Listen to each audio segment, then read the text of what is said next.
Go. It's intermission time, folks, so hurry, hurry, hurry.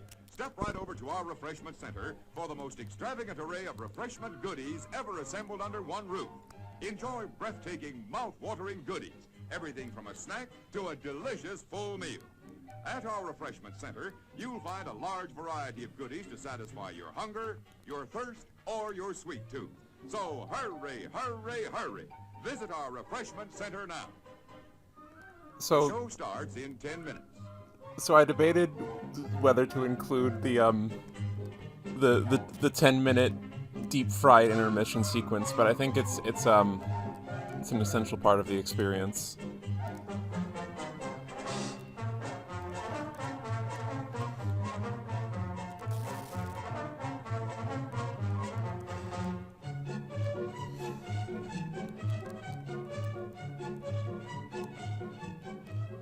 The show starts in 9 minutes.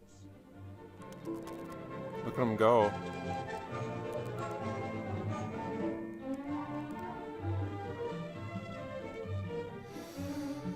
So, in my last video, which I think should be out by the time you're seeing this, I briefly talked about this masterpiece of outsider art up here, but there was a lot that I didn't talk about in that video for time's sake and argument's sake, so I thought I would watch it with you, and it would be fun, and I would make quips, and it would be as if you're watching the film with me, as many have, unwillingly.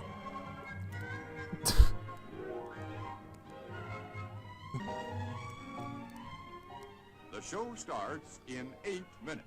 I've seen this movie about like 8 times. I don't always watch the intermission, but like sometimes it just like it kind of completes the experience to have this fucking 240p like canned animation play for 10 minutes before the show starts. I don't know. Maybe you can get some refreshments in real life while this is happening. Oh, they're wigging out.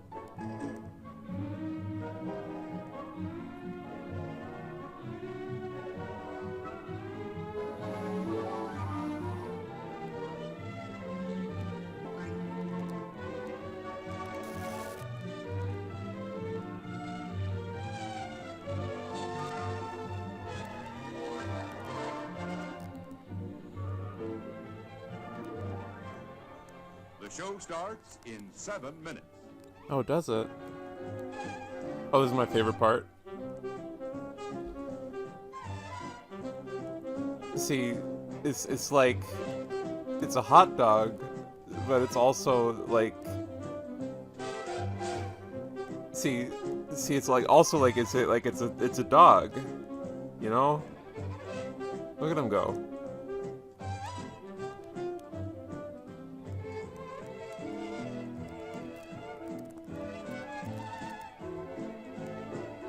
So cute. Now get inside me. Come on.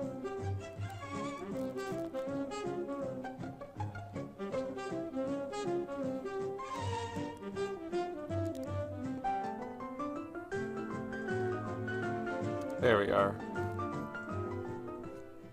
The show starts in 6 minutes. I also debated whether to like get high for this, but I decided not to. I want like rock hard sober analysis for this. Although I might like take my sleeping meds partway through this, because it is like 10:30 p.m. It's gonna be like past midnight when we're done.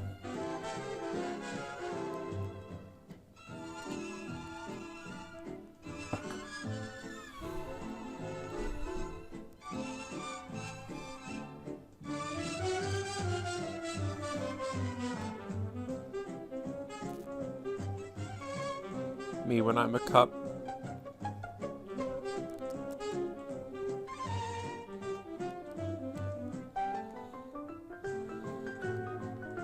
Oh, it's straws. Yeah, okay. The show starts in 5 minutes.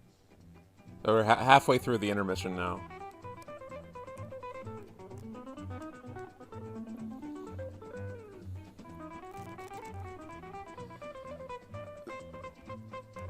So they are reusing animation now. I think it's like the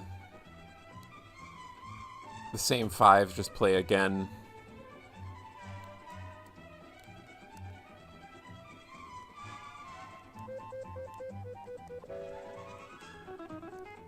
So we do get to see the dog that is a hot dog again, which I'm sure you were all wondering about.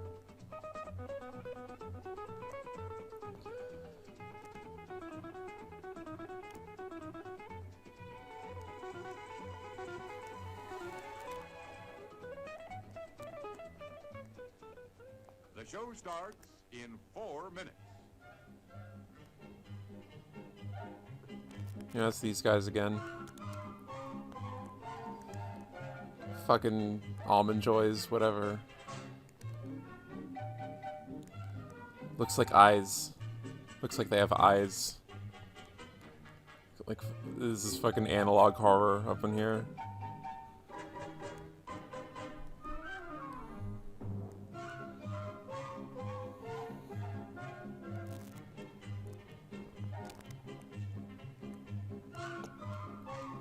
What is this from? Where did they get this? I have no idea. Like, what is this animation?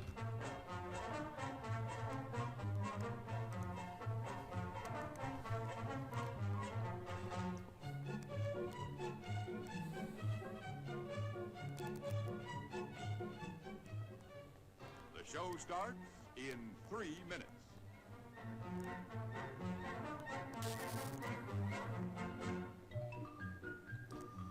Tempting ice cream.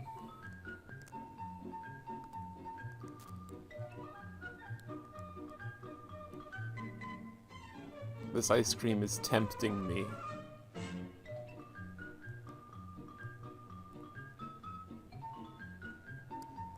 I don't know what's going on there. Like, what? They're wigging out.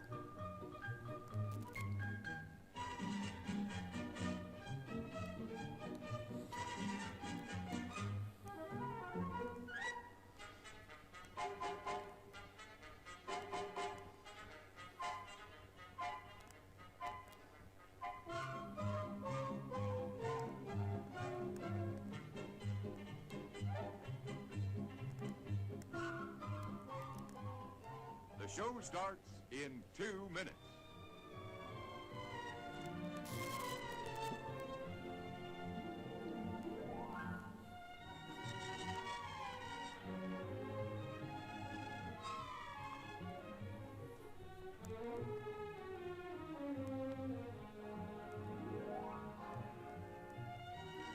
This was a terrible idea. I should have skipped this.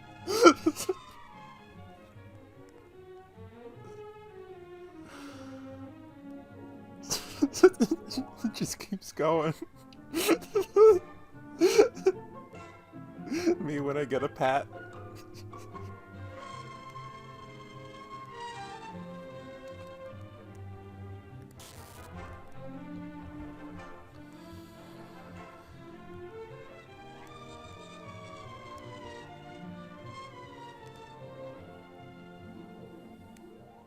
The show starts in 1 minute. 1 minute, guys.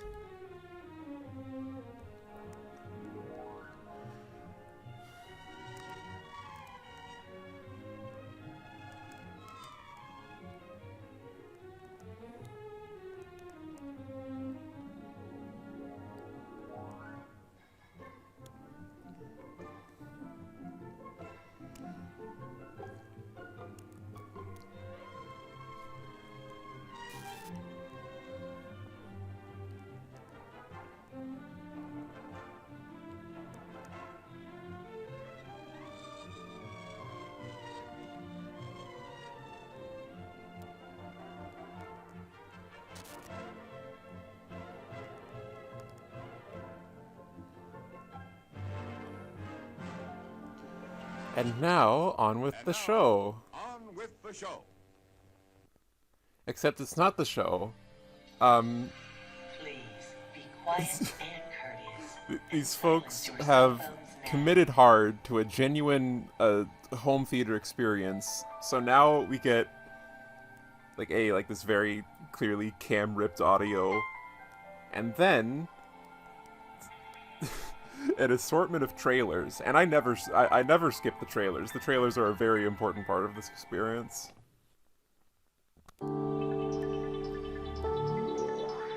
What a great sound.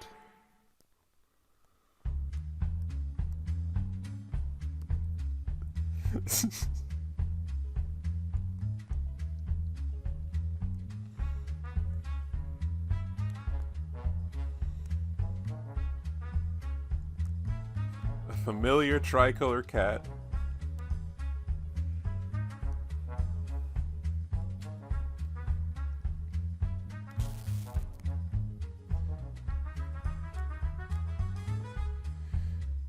See, one of my favorite things about watching this movie with people is that everyone like very slowly realizes that this trailer is just text. And they all like realize it at a different point. It's very funny. Darren A. Nichols, we'll be seeing that name a lot.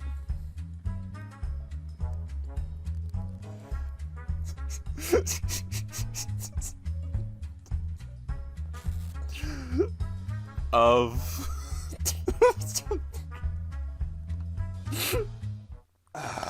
Minty fresh. yeah, there he is.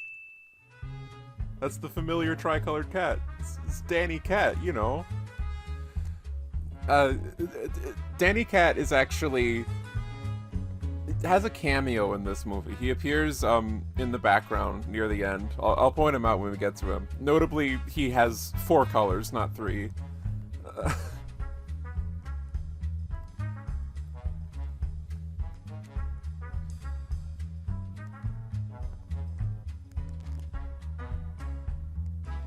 I haven't been able to find any of these movies that are supposedly released.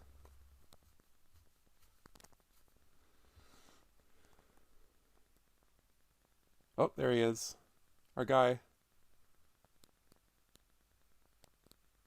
Yeah, that's trailer 2. That's the whole thing.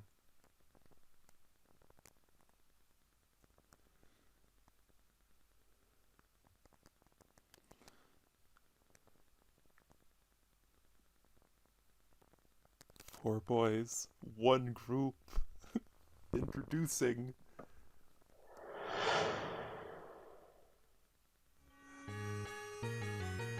Alphabet Boys by Melanie Martinez. That text is just gone.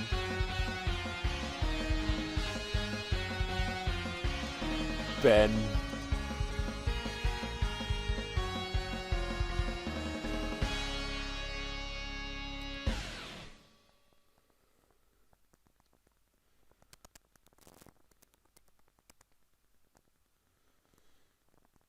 See, like this is where this film status as like primo autism material really solidifies, because like we have a director by the name of Ben the Train Kid who is giving us seemingly just a selection of footage filmed guerrilla style of like trains and airplanes, like ideal existence, really. Yeah, I do want to bring the action to my home.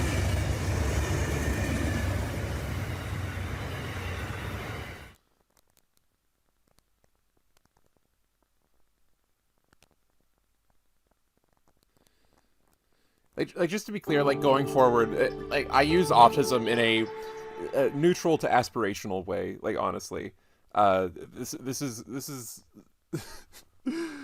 I'm using autistic as a aesthetic descriptor, but also usually I mean it in a positive way. Once upon a time, in a lonely farm, lived a cat named Banjo and his 2 sisters, Emily and Dee. Look at him go. Yes. Okay, Emily, you're first. See, like this one is just One like day, pure their Go TV set animate broke cheap. while watching cartoons and had to move out to find a new set. Wow, that is not good. Little did Banjo know about the events that were bound to happen. Well, there's a cool place I made for kittens like you. I've always wanted to picture what the place looks like. I've always wanted It's to picture gonna what the be place nice. looks like. You'll love it.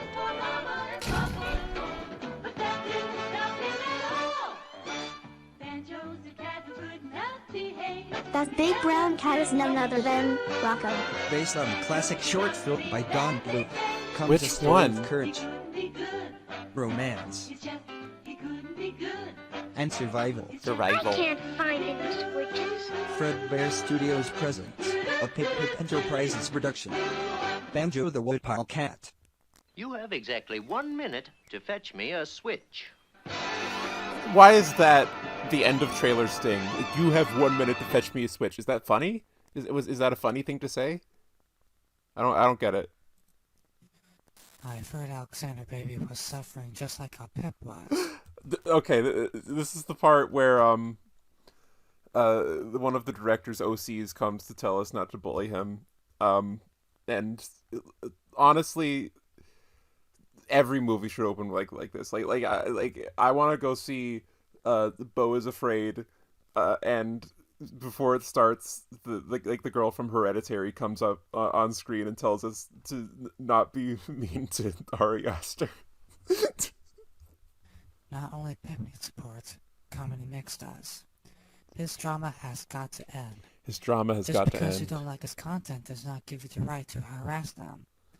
Don't like his content? That's fine. Don't watch them. I love his content. Please spread the following tags.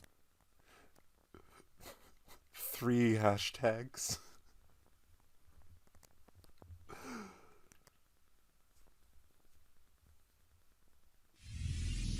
Welcome to LMNB Theater. So another. Refreshments are available in the lobby. It's And please keep our theater clean by disposing trash in the specified containers. So this is like And the remember, gift certificates this is are the Regal available for any Cinemas special occasion. roller coaster intro thing, but they made it in Planet Enjoy Coaster. the show.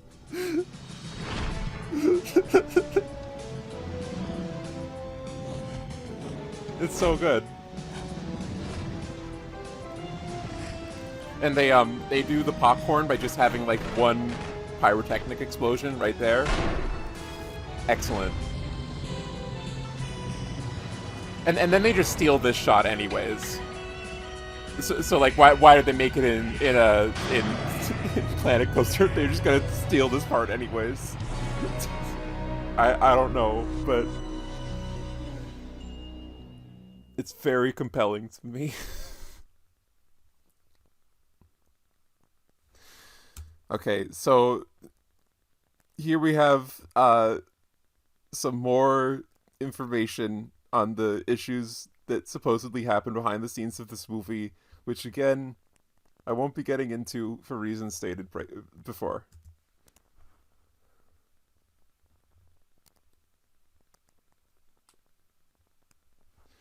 But side note, please keep the copyrighted characters. It's the best part. And the filler scenes too. Like everything about the movie is good. I don't think it should be changed for a mass market audience. I think it is perfect the way it is.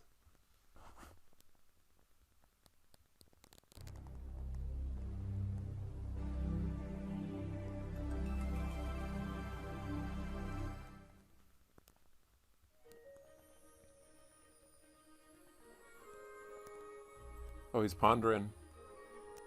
Me when I'm pondering. Oh, he's got an idea. The idea was the name of the studio.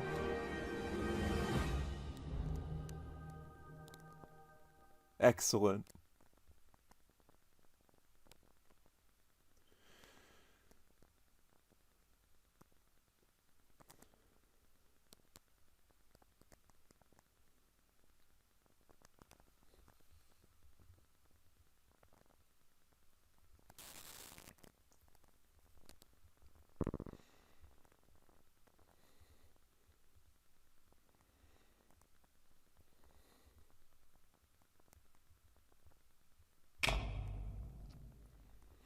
All right, here we go.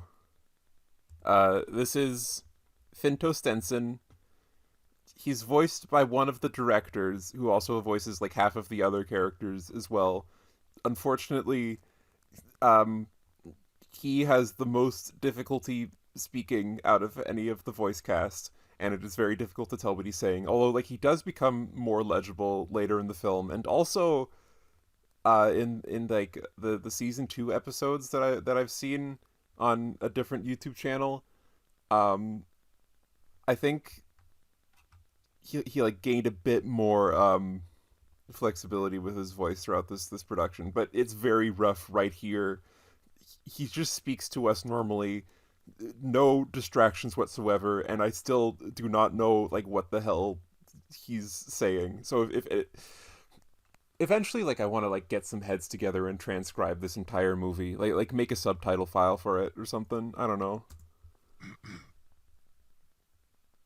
Hey there, guys. Hey there, guys. It's me, Finto Stenson, and I'm dropping to let you all know that the following film might contain some follow-up tunes that may or may not be appreciated while you're watching. No idea. In fact, if you're thinking if you're lying about some content, I'm really thinking that I am not kidding. No, really. I know you fans are all waiting to watch the film, but really, this film had to rebound the fact of all of the episodes we made. And it's because all of you guys at DLE are a complete bust. And so are you. What an introduction.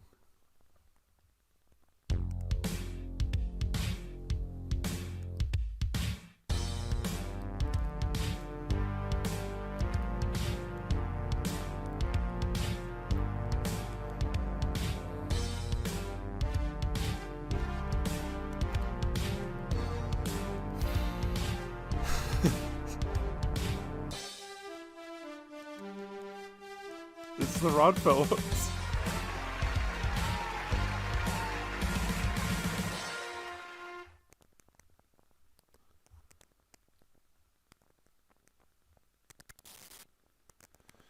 All right. We open the film with the inflation fox. Yup. First line in the film is a yup. Take a shot every time someone says yup or yeah to like punctuate someone else's line. It's like near constant. Just the place we belong. That's where I'm discovering the current. What a good place to be.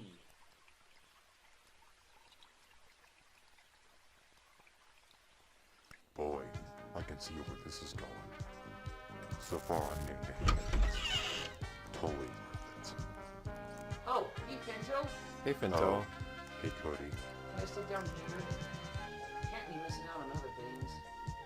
I don't see why not. So, any news lately? I really feel like saying this now, but not much offense took place. Man, I have a feeling some things are going to be rather a slump. Well, it was just Wooden and Theater having a little fun, as you can see in the discussion page. Oh yeah, the discussion page. I like, again, the first half of that conversation just completely drowned out by the music. Does have the hang of Tater, doesn't he? I could tell by my reading. I got good eyes on what's going on, which is what I've always wanted to say, to be honest. Yeah, you just keep an eye on us Rodfellows, making sure the things that come with them are completely under control. So in my like big furry manifesto, I kind of, as an aside, brought up the idea of an autism accent, which I feel like I might get some pushback for, but it's true and I should say it. At a certain level, you can hear the autism in someone's voice. It's like it's the sound. It's the like when neurotypical people talk, the whole sentence can just come out of them. Like they're a jazz saxophonist and they're like just saying the whole phrase as one object. Like neurotypicals, they can compartmentalize. They can look at someone's face and experience the emotion on it as like all at once. Autistic speech is it's less compartmentalized. every word is its own event, as I say in the video. Every word is like a new piece of the puzzle, and it feels like it feels like the speech has no conception of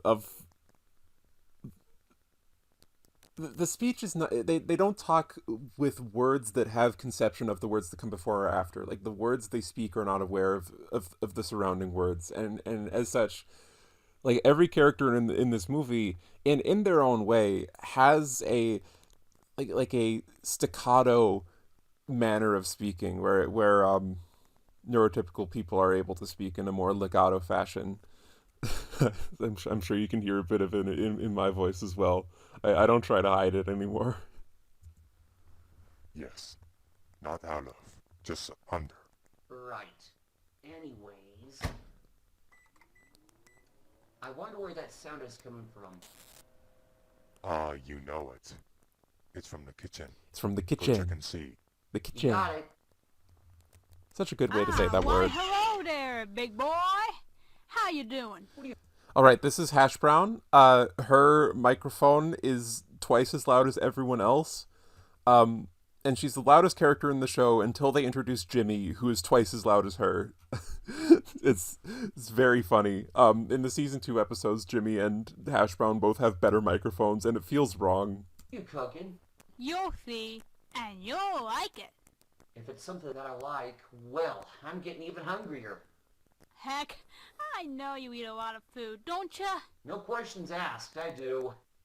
Sometimes it's hard to cut down back on eating when it comes to foxes like me who are looking for delicious food. There's a lot of scenes where Anyway, the camera is slowly zooming in, and all of the tension in the scene is just Well, wondering whether the fox is going to eat someone or not. Did you check? Yes, I did. What's in there? Something I might like. Oh, I know what it is. You're probably taking in something, aren't you? Correct, sir. Well, let's just wait patiently for the... Oh! First part's done. Anyway, as I was saying, we're just gonna have to wait patiently for the rest of the... Oh, for Pete's sake! Never mind, I got it covered. Why is she mad?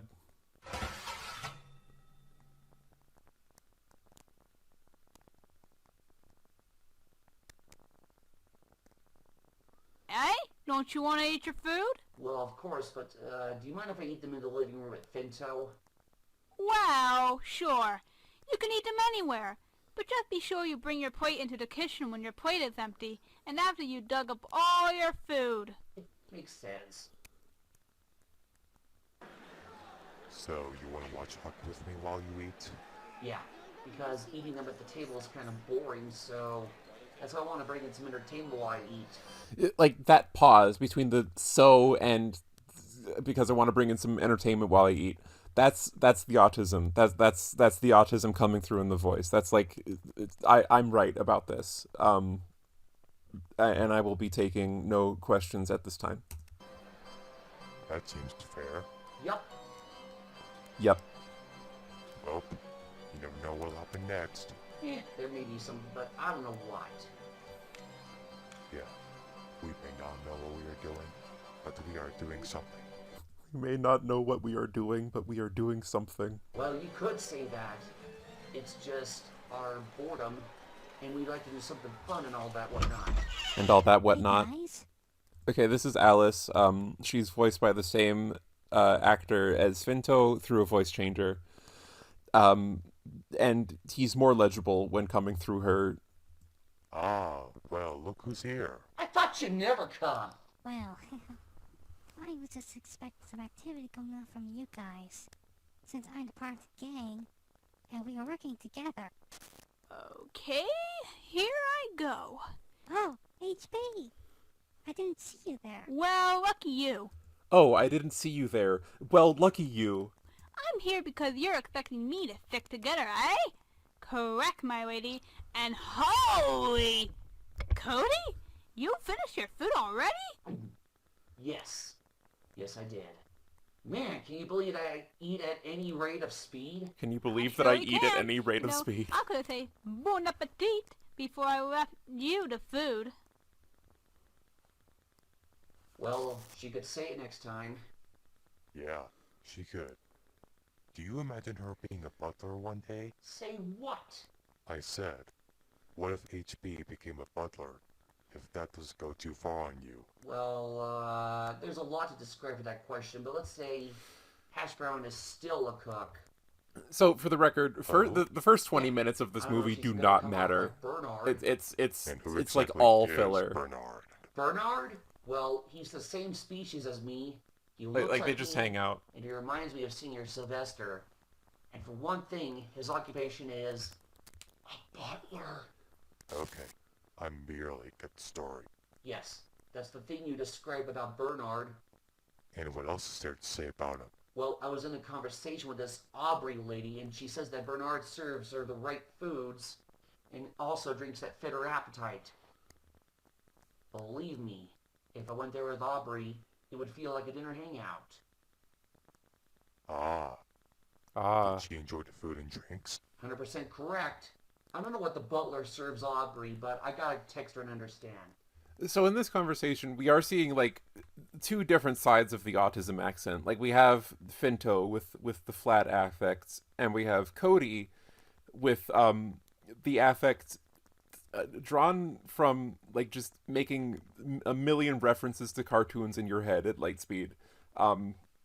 So I remember like in the video I made a joke where I repeat one of Finto's lines in that same like kind of deep bored sounding voice, and then say I'm voice training at the camera, and that I don't even think that's a joke. I think as I get older, my voice will only get deeper and more bored sounding with time, and it might be the only way for me to be happy having conversations with people. Well, better luck on that. I'll be right back. I wonder who messaged me. That's what I mean. Like when I call this film like autistic as shit, I do mean it in an aspirational way. What happened, you say? I obtained it! Well, I'm just gonna take a walk outside because I think it's better to do that for the adequate seclusion. Bye, guys. Ciao. Mouth moves but doesn't say anything. Better off resting than having a full walking exercise for practice. I think the recipient finished her words already. Okay. I'm just going to set the phone down right on top of the wood, because that's the safe spot so I don't lose it like when my good buddy Woodner lost his teddy bear for future night sleeping. Well, I guess this calls for a snooze. Me when I'm snoozing.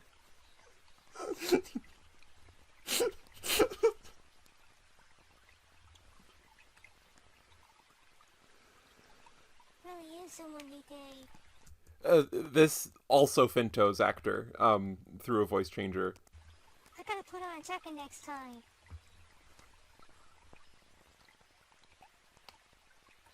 Hey, here's my favorite guy. I'm gonna go get him. You can barely tell. No, he's asleep. Or is he taking a nap? Because it clearly is daytime. He's asleep. Or is he taking a nap? Because it clearly is daytime. Yeah, he's taking a nap. Maybe I'll just let him be for a few hours. Hold on a sec. Alright, there we go.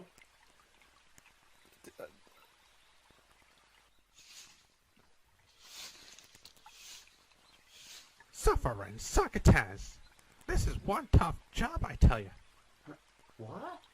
Did I just hear my friend? The moment I was sold on this film, like Sylvester the cat appearing out of nowhere, followed by, what? Did I just hear my friend? This movie was ghostwritten by me circa 2007. Oh, hey, Tuxedo. Ah, Cody. Long time no see. If you don't mind, I'm just raking the leaves because I feel like it should be done in the current. Oh, alright then. I thought it would help out, but I don't have a rake. So, I guess I'll just go back to my hammock. Alright. Catch you later. He does not appear again.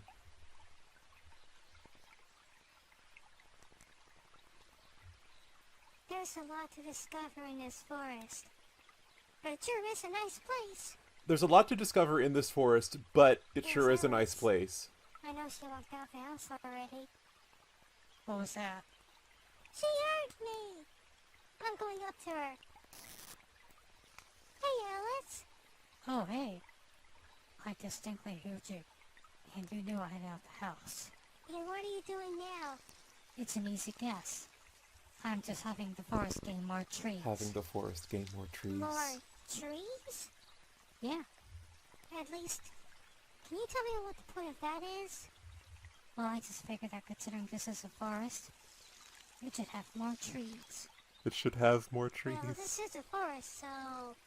yeah, sure. You can grow more trees. It's not a bad thing, really. Thanks, buddy. You're welcome. Well, I gotta keep wandering. You keep up with the seed planting. Welp, I gotta keep wandering. Don't worry, phone. You're in the right spot. So those repellent criminals will never take you away. I'll just keep resting here. Just in case I missed out on the good stuff. Finto, are you waiting for something? Nah, it's just still watching the hockey and taking a glance at the people scoring. What channel is that, by the way?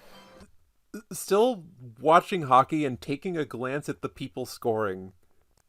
Me when I'm watching hockey and taking a glance at the people scoring. Hockey League. Well, kudos to that. Yeah. It's all the same. And that means?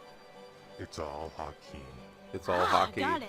Yeah, channel names with the according cup of tea shows it all. True. Mm-hmm. That's right. Every place, every building, every channel. Always have the term jungle. For example, Jungle Forest Chicken Tenders, Jungle Pizza, and Jungle Hockey League. They are like that because for JFCT and Jungle Pizza, they are no other than 120 miles away from us. And as for JHL, I have the jail number written down like bookmarks, so I know what channel it is. Are your bookmarks on the shelf? It should just in case people crump it up and throw it into their trash can. No worries. They always will be. Good. The slow Very camera good. zooms just always get me. Speaking of TFCT, Jungle Pizza. Like they're just Sometimes talking I get about lost food, by but it's food is so just addicted to them. indescribably compelling. Maybe it's because of, well, for JFCT, they're chicken tenders and fries. And for Jungle Pizza, they're a stuffed crust pepperoni pizza. And, of course, the regular variation. You gotta believe me, his appetite is so big, he's more or less trying to find ways to stop eating. Yeah. I don't want him having a heart attack because I partner up with him. So you keep the group running the way it should be. You and Cody do the job right. Exactly. Well, what other events are going to take place? Shoulder shrug. And I don't really mean Shoulder that. shrug. I mean, I don't know. That's all I'm saying. Unless if you want me to say more. Just, you do. Okay.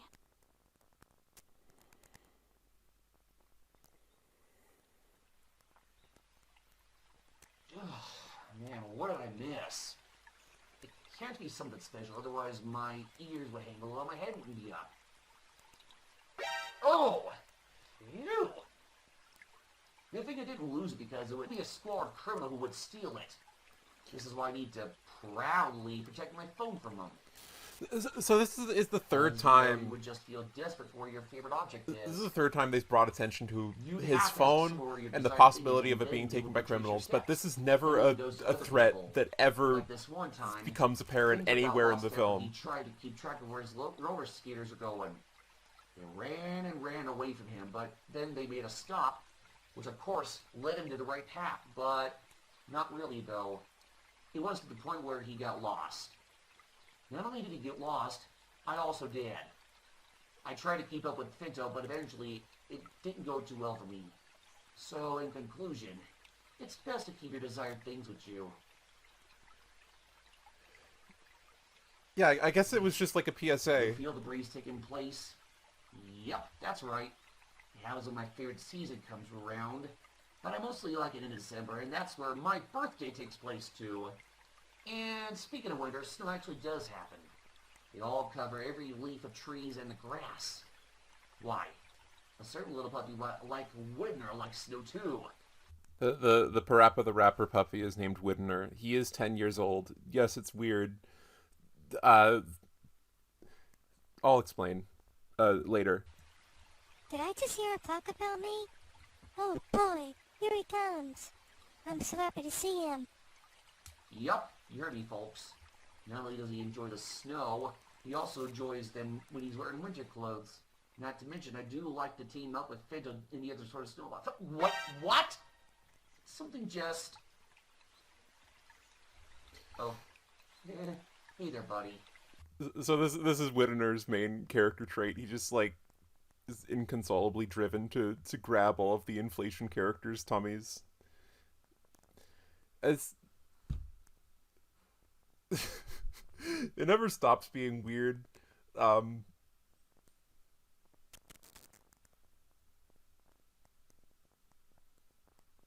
Yeah, it's this is where most like YouTubers who talk about this movie just kind of dip, like, because we have this like clear this clear MS Paint fetish art character, and then we have this child character who is just inconsolably driven to touch and rub these characters, but. Yeah, that's a very sinister, but I'm still thinking about it. Hey, Cody! Yeah, I didn't see you there. I felt like you were hugging me when I was wandering around. To tell you the truth, I actually was. Oh, really? Yeah. It's because I want to feel how soft you are. I want to feel how soft you are. So, what have you been doing? Well, I was just doing an exercise walk. Yeah, I saw how I was planting the seeds for trees to grow in the future. Just making direct eye contact with the belly. A few days after the seed plants. Yeah, that must be the case. Anyways, what else have you been doing? Well, I was just trying to keep my phone in a safe place before the criminals could take it. Yeah, don't want that happening. Because if we did, it'd be a lost call where the phone is. Anyways, I gotta go. I'll see you some other time. Sure. Have fun. Wow. He's really fun to hang out with. Like, I can interact with him anywhere. I can interact with him anywhere. Yeah. I feel like it's not normal to wander around the forest while you close your eyes. You have to watch where you're going to keep on track. That's the normal way of wandering. That's the normal way of wandering.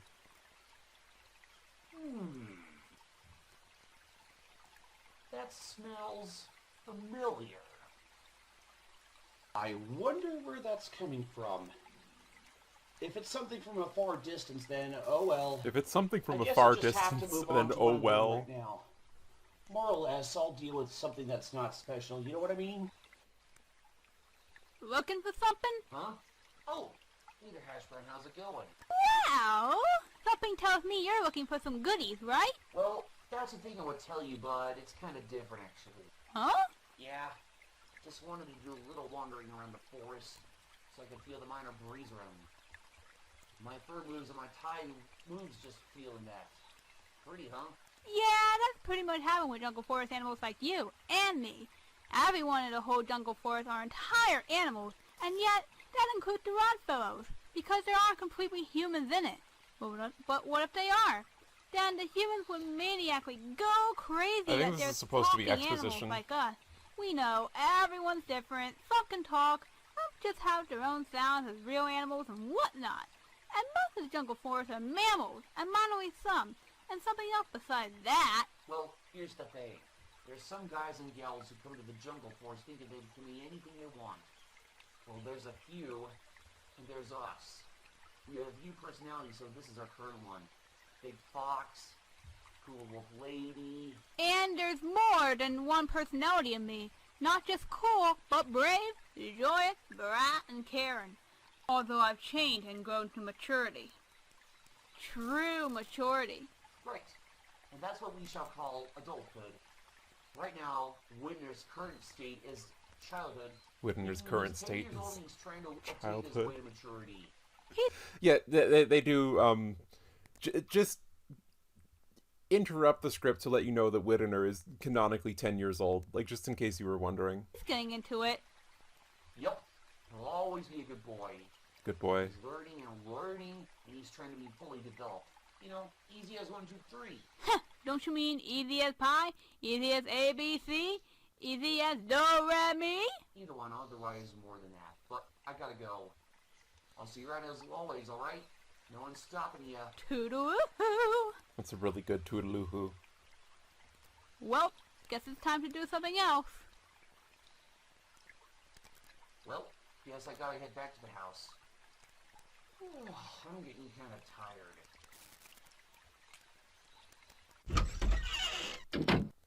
Welcome home, Cody. Wow, thanks, Vinto. Phew, I just had a long walk around the forest. But, hey, it's totally worth it. Why? The breeze made my fur move, and Why is it quivering? I could smell something like there were hot dogs or pizza in the far distance. I'm getting tired. That's all I can look at. To see what was making me smell it, but I guess I made that as a deal. I remember you eating hot dogs. I remember you eating hot I dogs. just like the bun and wiener as a plain, Very well. but I'm more into pizza than hot dogs. You are? Yeah. You know how surprising it is that there's more than one pizza place? Yep. Rather than Jungle Pizza, there's two Omno Pizza, and, well, I gotta see what other pizza places there are. Yes. Well, anyways, what's on the TV right now? Oh, it's some house reviewing. It's about people looking at houses and wanting to buy them for future moving. Interesting. Although, I wonder what other channels there are rather than JHT and JHL. There's much of few, but it makes sense to watch more than just two channels. Yeah, makes sense. Yep. Ain't bad for the two of us who keep the Rodfellows the way it should. Totally! Having said that, the group has been around for so long and it's still in progress. Yep. Yep. Let's keep it running, partner. Keep it running. Right? Yo, partners! Oh, hey Hash Brown, you're here! Welcome back. And look who I found! Yo, Finto. Yo, Cody. Hey, Jimmy. Jimmy. Oh, hey! Mind if I hang out with you guys? He's so loud. Sure. Definitely. We've been waiting for you. The doggy is This barking. feels like a gang meeting, don't you think? You imagine it. Most of the time, it's fun to hang out and talk about whatever you want. Just keep it clean, okay? Yes, I get it. Now, one of the Rodfellows is missing. And I know what. Don't worry. I've seen Alice walking. I know for sure she'll be coming here in a minute. I guess she is coming, probably. Hey, Hi, Alice. Hey there, lady. so good to be seeing you guys. Who's that? It's me! Yo, what's up, kiddo? It's me, it's me! Hey, buddy! How are you doing? I'm great.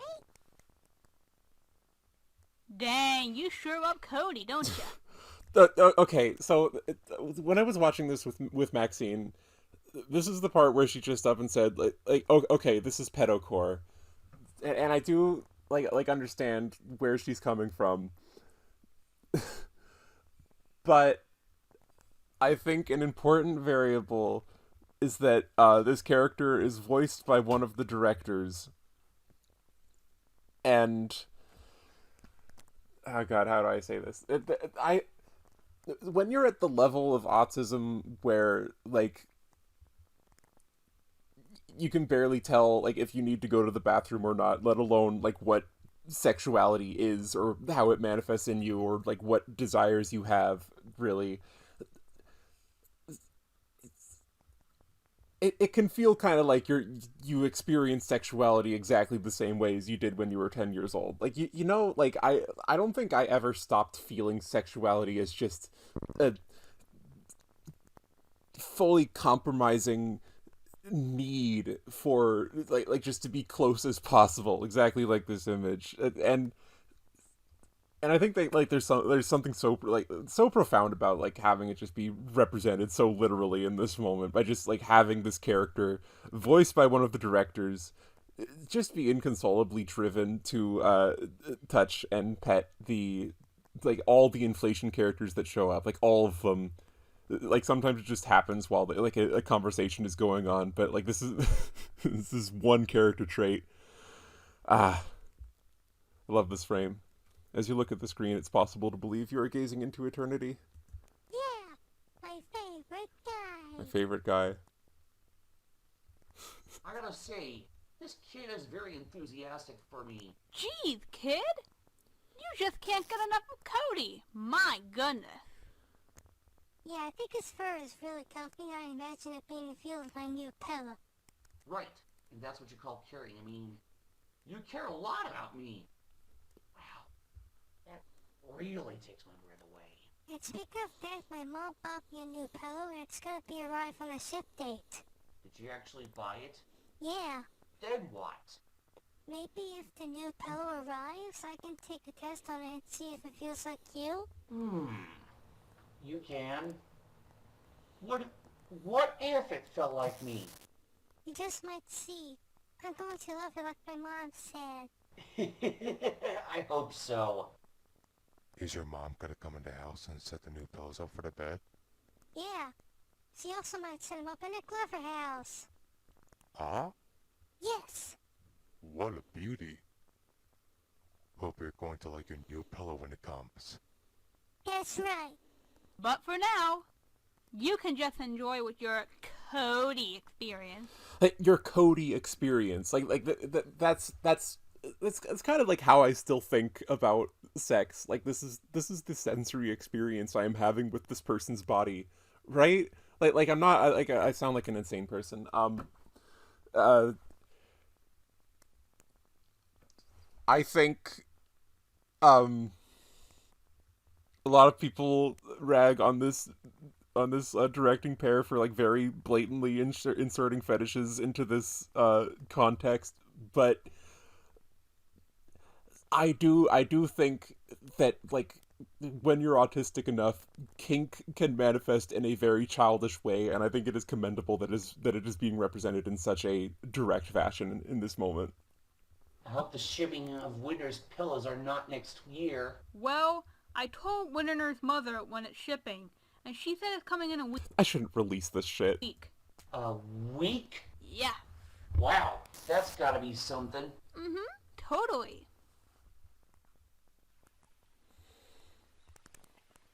Man, it's breezy outside, like I heard Cody said. I wonder if there's Okay, this is where the plot starts. any new... Turn down for what? Turn down for what? Turn down for what? Never gets Wow. old. So originally, the video that I just included the clip of like him walking on screen and like Lil Jon going turn down for what. I did really want to include the shot continuing, the music getting quieter, and then Whittener just saying "Wow," but it got blocked in Russia, so I cut it off, and I guess I can leave this moment for people who want to go and watch the movie. It's very special. A+ character introduction. He must be a new member here in this forest. What's your name? Well, little puppy. My name's Xander. Xander with a Z, and I'm not even a new member of your so-called group. So-called group. Oh. Then where did you come from? Why wouldn't it be a group? I came all the way down from the woods where my brother Zayden lives. He lives with me. Satan? Yep, he's a squirrel and my sidekick. What does he do for a living? Oh, you'll see. Hey, Zayden, come on out. Called, bro? Okay, Zayden is voiced by the other director, and it's like he did not take that many parts for himself, which is interesting to me because like he definitely has like the most coherent speech capabilities of the whole cast. Like he's pretty much entirely verbal. and I can understand most of what he says, which is like odd that it's just relegated. Like he relegated his director cameo to this side character. Maybe he should have been Finto. I don't know. Oh, so that's Satan. That's correct. Don't even wear it out.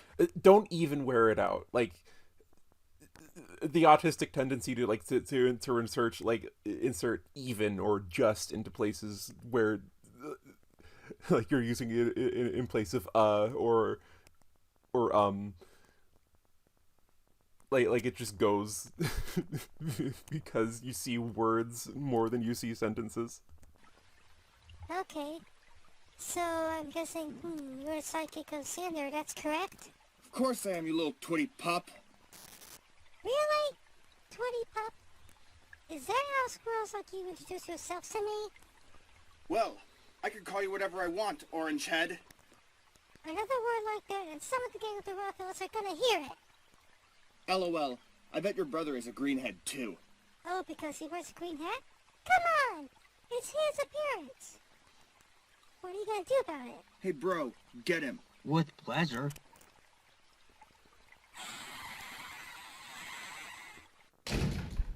With dinner? What's wrong? Satan and Xander are about to attack me! What? Are you joking around? No! I have a bad feeling about this. So do I. Turn down for what? Well.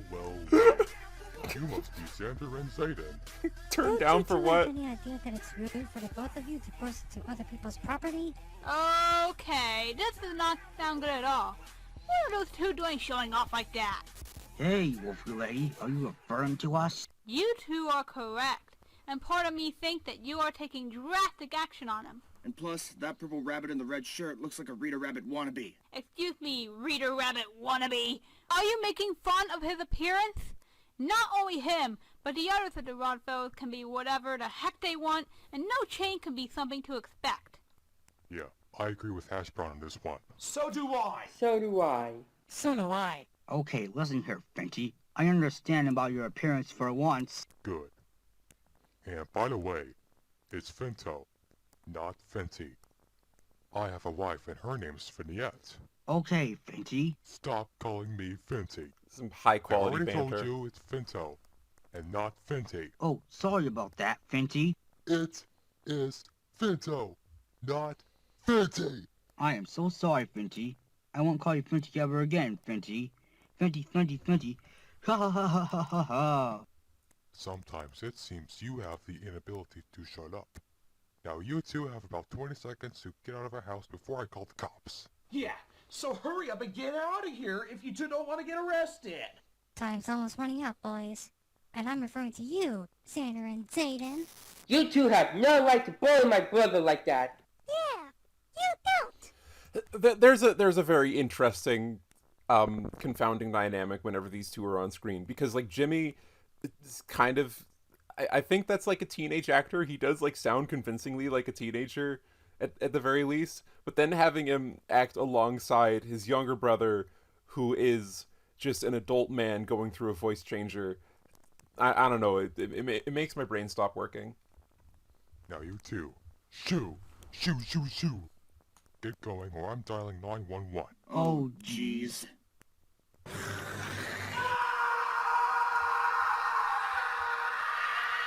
He scared him away. That should do it, I suppose. Yeah, having said that, What's she it makes looking me at? think that those so-called squirrel guys are the criminals. That's what I'm guessing. So-called Yeah, squirrel these guys. squirrels Why are wouldn't right. They just have nothing better to do with their time. why wouldn't Yeah. they be squirrel And guys? to be honest, Xander is actually a chipmunk. What? Oh? A chipmunk? Well, I guess that switches it around. Yeah. Okay, so they were never Zane's called also a squirrel chipmunk, too, guys. if I'm not They're not mistaken. so-called squirrel guys. They were Probably not, never but squirrel guessing it. guys. What should we do now? Out of ideas for that one, but if we spot another no good one, we're to get action against them. You got it, Fintel. You know the drill. This is where I learned everyone's names on the plaque they keep in their house with with the names of their their family. Also, thank you for scaring the bad guys away, buddy. No problem. We almost had them to take drastic action against them. And you mean dramatically? Yeah. Welp, looks like we spot some. Finto's arm covers Jimmy's pupil in a way that I find very amusing. Like, just the expression in aggregation, like this whole picture. It's just no thoughts, head empty. Guys to target on our list. And they are? The guys that just broke into our house. Ah, the chipmunks. I get it, okay. Yeah. No criminals should join our gang. Yep. Don't let them in the forest. That's the key to safety. Right. If they got rabies, that would be even worse. If they got rabies, that would be even worse. Like hypothetically, if they also had rabies, that would suck, wouldn't it? Yeah. We would never let them if they had that. Heck no! My goodness. Would you look at the time? Huh? What time is it? It's 8:50 PM or AM? p.m. Do you boys know what time it is? Let me guess, bedtime? Yeah, it's pretty late out. It's pretty late out. I'm starting to get tired. You know what? Me too. It's been a long day hanging out with you guys, talking about general stuff and all that whatnot. All that whatnot. I'm sleepy. Me too. And me. And me. I mean, what a day. Now, let's get into bed. And I know exactly where it is. Now, let's get into bed, and I know exactly where it is. Now, guys, if those two dare to trespass on our property, we will give them a taste of their own medicine. Once we do, that should teach them a valuable lesson. And if they sneak in our sleep, they consider to be bed bugs. Right. And they are not to bite us. Yeah. Yeah.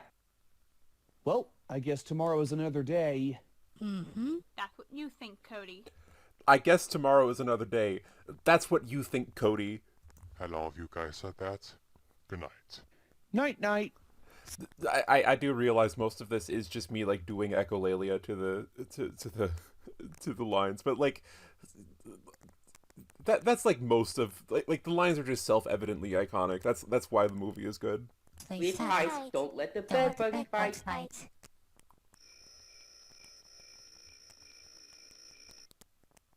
Oh, here they are. Alright, bro. You're ready for this? Let's prank the so-called Jungle Forest gang. Gonna get pranked.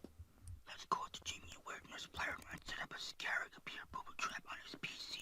After that, when that wolfie lady goes in to shower in the morning, we're gonna replace the pipes with the sewage. Her reaction will be absolutely hilarious and priceless.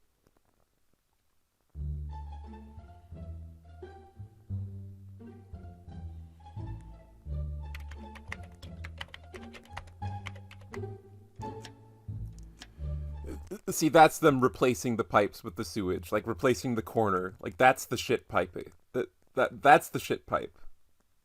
That's how it works. I don't know what they're doing here. It's the first appearance of the metal pipe sound effect.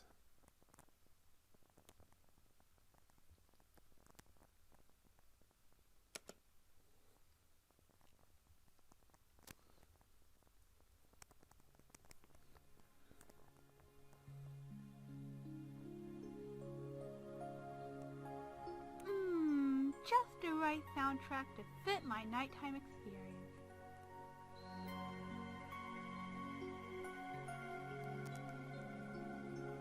Something I'm sleeping on top of has changed. I wonder what when I open my eyes once more. No commentary necessary, Now really. that's what I expected. What did you expect?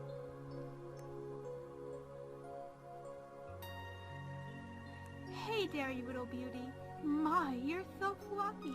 I just don't know what to name you.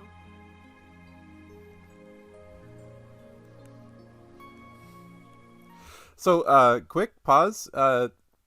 Every part of her is semi-transparent, so you can see all of the the overlap, all of the parts that overlap, just like in that one part in Undertale where Metaton is semi-transparent and you can see all of his limbs intersecting with each other. It's my favorite part, actually.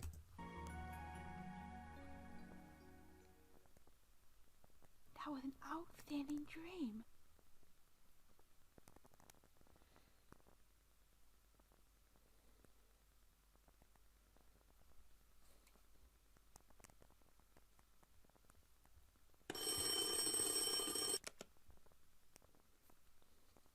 Man, you sure had a good night's sleep, of course. Of course. Yeah. Good to be sleeping in your beds rather than being an all-nighter. And what exactly is an all-nighter? Staying up all night. No sleep. No sleep. Oh, well, that could be something, but sleeping at night is pretty normal. Sleeping at night is pretty normal. Hey, Whittener, wake up. As well as you, Jimmy. Plot hole ding. The brothers did not go to sleep together. Whittener was sleeping with Hash Brown. Terrible movie. You'll never work in Hollywood again. Hey, Cody. Good morning, you two. Ready to start the day? I sure am. Me too.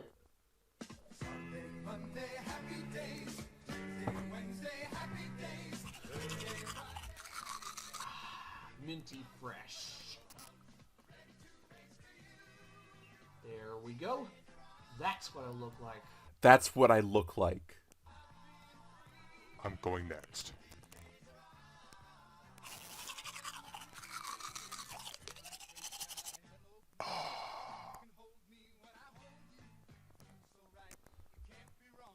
Yup.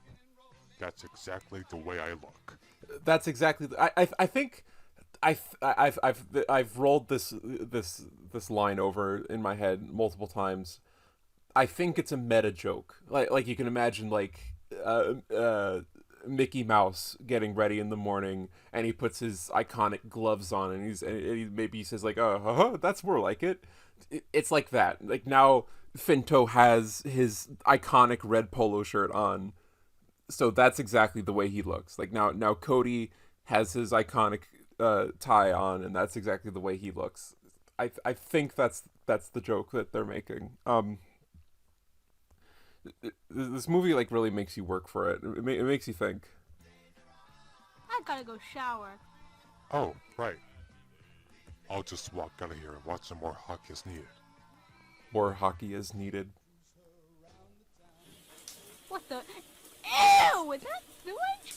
She's just covered in shit now. What? Did I just hear someone say sewage? What?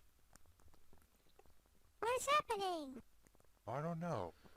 Maybe those perpetrators broke in and didn't know what the heck they were doing. We gotta find out what's happening right this instant. Luckily, we installed CCTV cameras, so I'm gonna go on my computer and watch the footage. Alright, background detail. Here is Whittener. Jimmy not in the picture for some reason, but this is his mom and dad.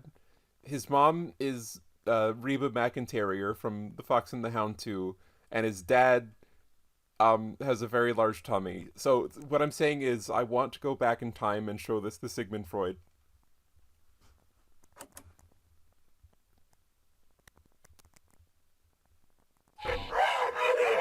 What is that? Weird. Did they mess around with the system configuration utilities? I doubt it, because I've seen that face before. Oh yeah, that's from The Sims 3. Yeah, it really is. What's the point of this existence anyways? It appears after a child or teen sim sets up a booby trap on the computer. I've done that to my Sims before. So that means there's a booby trap? Yeah. If those two do mark pranks like flaming bags, throwing eggs, or doorbell ditching, it's gonna be even worse. Now anyways, let's watch the footage. So Xander and Zayden, they put a jump scare on their computer that was also a reference to apparently The Sims 3. I think that's what that scene was trying to convey. You got it.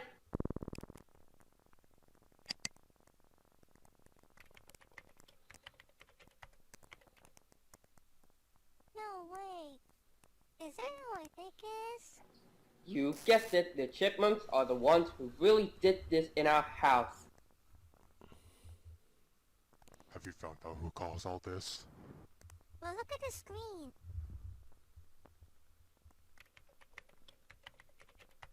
I knew it. Those rascals. Get their They're in ass. trouble big time. Bring Cody else this screen here. They gotta see it too. Gotcha. Cody, Alice, HB, get over here. It's urgent. What is it? What happened? Huh? What's the noise? Take a look at the screen.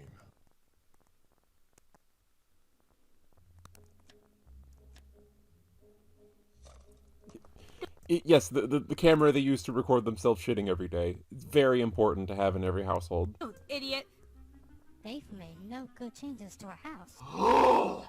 If I see them, when we get up to them, close, I know for sure I can whack them with my rarely worn long belt! Even worse, I'll have their tails cut off and mounted over our fireplace. Jesus. Very extreme, but see how well that serves those rats. There's more footage here. So this is the plot, like the plot of the rest of the movie. Like, Xander and Xaden committed epic pranks on the Rodfellows household. So now, like, for the rest of the movie, they are just out for their heads, and it never stops and it never slows down. It actually like ramps up quite a bit near the end. More footage, huh? Yes, come close and see.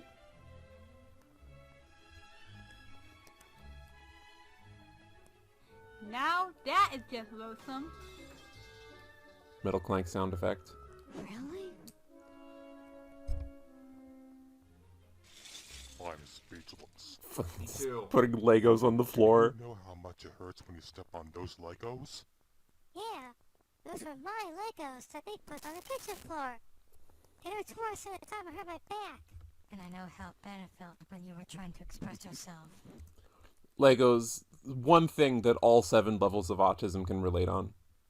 On how better you can draw. I know. It was pretty when I hurt my back.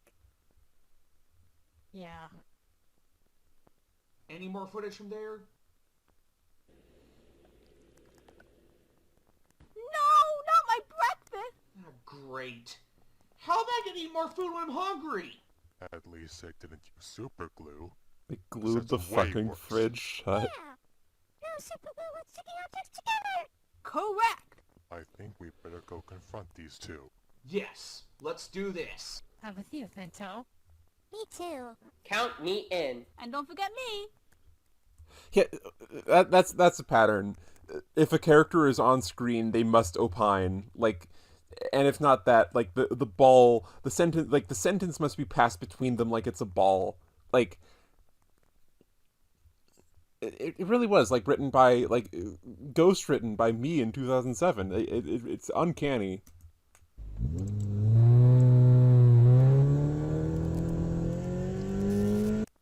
So, this must be the location of them. Yep. Just as I expected. This must be the location of them. C's on the mailbox. And it abbreviated as Zayden. No. Xander and Zayden. That's normally how you would say it. But now. Well, let's go and give them a surprise.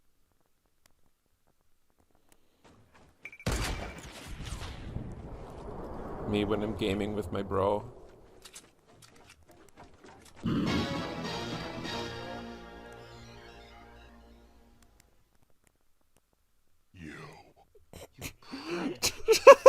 We are the victims of you. We are the victims you see what of you did to us?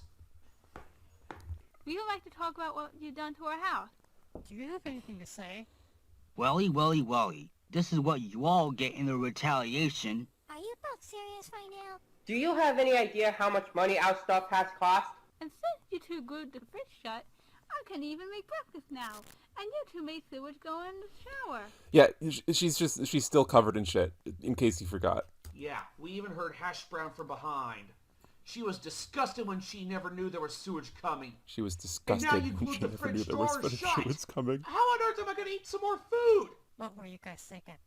Huh? That's right. I'm talking to you, Xander and Zayden. You almost even scared me to death when you put that scary picture on my computer. Wellity, wellity, wellity. You must be that puppy with the green head. Hey, I'm thinking you're like a man. I want to ask, why are you still making fun of my brother? Don't make me do that please again. Okay, listen here, you little orange head. All pranks are intended to be harmless. Pardon my interruption, but do we of the Rodfellows think your pranks are quote-unquote harmless? Think again. You're not clever enough when it comes to making general pranks.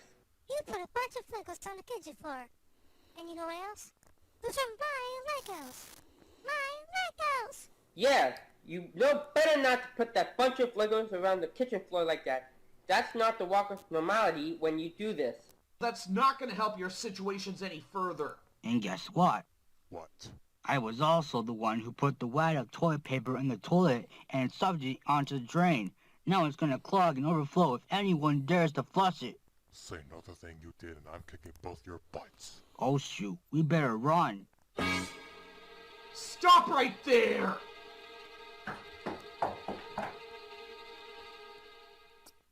I'm warning you both Fucking for the chokeholds last them. time. If you dare to step a foot in our property, I will have both your tails cut off and mounted over our fireplace. You heard what Fido said? Listen carefully and open your ears! Yes, Pinto, yes. Good. You do that again? You know what's gonna happen. Got it? And you both stay out of trouble too, or else. Alright. Sheesh. Sheesh! I don't understand this bit. I think it might be like a recurring joke from the show, which seems to like mostly be lost media. I don't know where to find like the actual like Rodfellows cartoon. I've managed to like scrounge up a couple episodes though. That hasn't really illuminated the situation that much. I know you understand what to do. You both have been warned. We get it now. Sheesh. Trust the sheesh, trust the sheesh, trust the sheesh. Yeah, whatever you do, stay out of our house!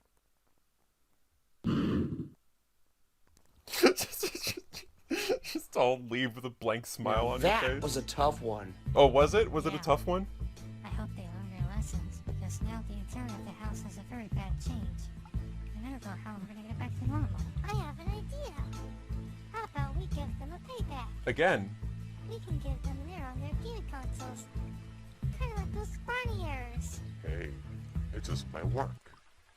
This is another way of teaching those punks a valuable lesson for sure. Precisely. What's she looking Let's give them a Ronald error. I've seen Ronald get grounded a lot on YouTube, even though I hate that cat. Despite the fact that grounded videos are an example of abusing a child, we can. As in giving Xander and Satan the exact Ronald error. And you do know that Ronald's a character from Ninja Sky, right? I even appeared in that assembly episode. Of course, we do know he is. So this is the part, like the part that requires the most lore to understand. I think like I gave a pretty good cursory explanation in the video, so I won't go over too much here.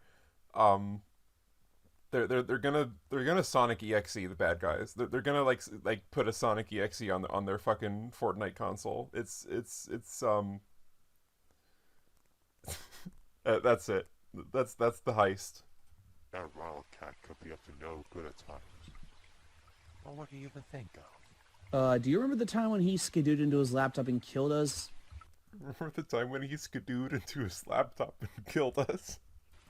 Luckily, Samantha brought us all back to life. I think so. But I see Samantha doing this. She is a true heroine. Right, guys? Right. And that is why Samantha will always be the lovely cat lady of the Rodfellows. Samantha is a character that appears later. And even interacting with her could be fun too. Samantha. Wow. What a beauty she was. I know, right? It brings me back so many memories when I glance at our old times. I even remember that one video where me and Ronald squared off in an epic battle. How was it? It was pretty crazy. Nature Cat even acts like someone quite familiar. My favorite part when I said this. I came to win at all costs. I even have this picture. Like, this must have been a piece of fan art they got at some point, and now they're like, oh, let's put that in the movie. Let's give a shout out to this like glorious piece of fan art that one of our viewers gave us. I think that's what happened. Like that's what it feels like. Like I love it so much. It's such a good movie. Is Ronald just drinking the water from the sink or something? Kinda looks like it to my point of view. I shoved his head in there. Also, there was a very popular meme that came out of the original video. Ah, really? Do you know who Nature's Hair was acting like? Yeah, I'd like to know. He was acting like Gordon Ramsay. Gordon Ramsay. In reality shows. Now, anyways, guys, having a Ronald error is a great idea. We can interrupt our Fortnite game with that error. Although Fortnite is my least favorite game, but we sure can do it. Finto lets you know that Fortnite is his least favorite game. Finto is not cringe. It's very important for you to know. Then again, it'll teach them. Do you think the former Rodfellows members have some ideas too? Well, I'm not so sure. I mean, hey, what if they want to team up with us to give those bad guys a Ronald error? It's worth a shot. Alright, I'll go ahead and call them. Hello? Hey Samantha, how's it going? Oh, good. It's just me talking with the former Rodfellows. Okay, so this is also Hash Brown's actress again, but she's speaking at a normal volume this time, so she isn't like peeking the microphone, which is nice. Is there something you need? Anything special? Like she's doing a sexy voice now. Well, last night, those two mugs named Xander and Zayden, they snuck into our house like robbers. Oh, the robbery took place? Then what? They didn't rob us. They set up pranks and booby traps on our house. Say what? Booby trap? This is definitely not good on your part. I know. The next morning we saw... Okay, she said, this is definitely not good on your part. I think she means, like, that's definitely not good. Like, your situation is not good. But, like, when you say it's not good on your part, that implies that they did something bad. Or maybe, like, that they were not blameless in this situation. Like, that's what that figure of speech means. It's not... your situation is bad. It means like your part in this situation was bad. See, like I'm I'm exactly one rung lower on the autism scale than these guys. I've memorized some figures of speech. On the footage, and went to their house to teach them a lesson. And did they actually learn their lessons? I hope they do. If my husband Alexander hears about it, he's not gonna like it, and neither would the data crew. So, is there anything me, Finny, and Lucy want to do? It's very important, and you've got to help us. We need to revert our house back to the way it is in no time. And plus, we're gonna break those two with a Ronald error. Oh boy. We're about to do it. Yeah, we're about sure to do are. it. How interested would you be in helping out? Very well interested. Well, you should be coming any minute because we're just getting started. I'll hang up on you and you arrive to where we are, alright? Alright. We'll be right over. Thanks. She does like she does a suggestive thrust, You alright? and We'll like be right over. her belly jiggles a little bit. Like I think like there's a certain point where you become, at some point, as you get more autistic, there's a point where like the tummy exceeds all other parts of the body in terms of like sexual appeal. I don't know why that is. Like every autistic trans girl I know would just absolutely destroy a man who weighs 300 pounds. It's a fact.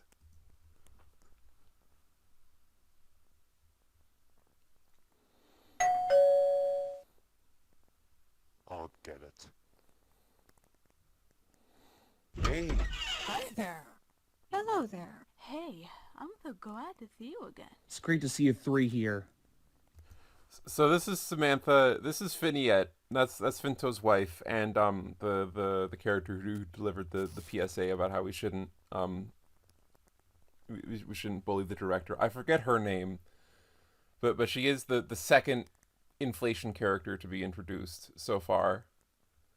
And it's good that we have like some diversity. That we also have an inflation girl across from our inflation guy.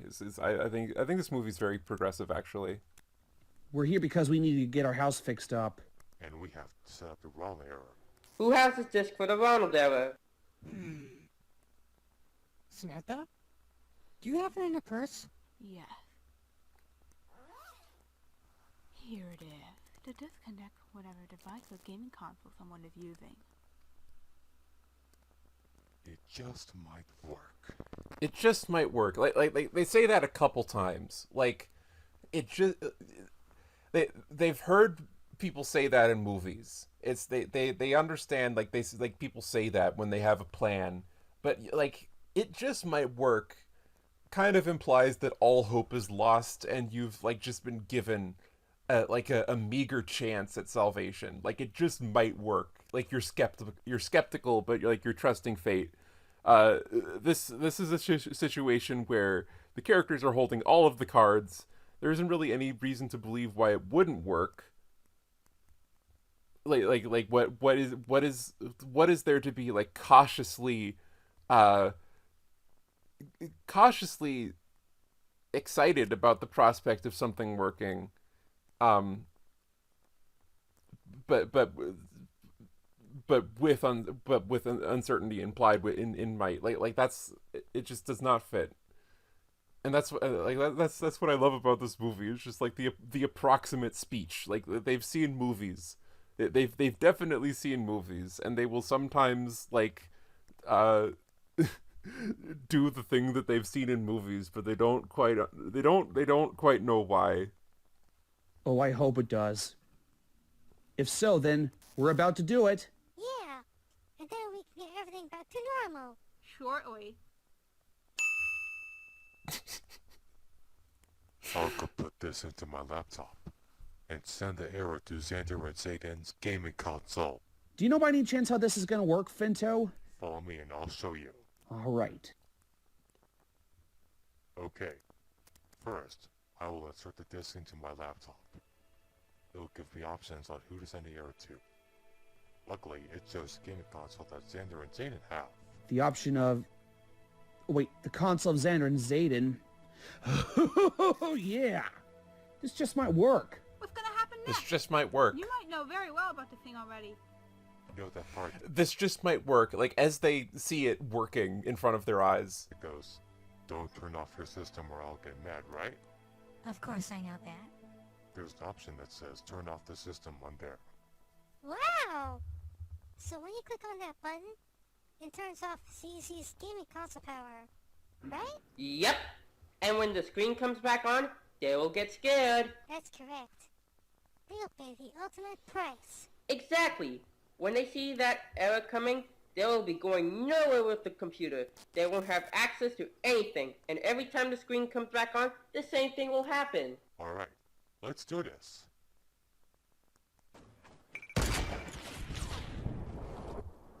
They're up there playing Fortnite.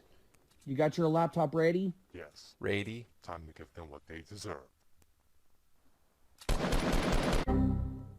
What the heck? What happened to the game? Calm down, bro. Maybe it's just the BSOD. We interrupt your Fortnite game to bring you a Ronald error.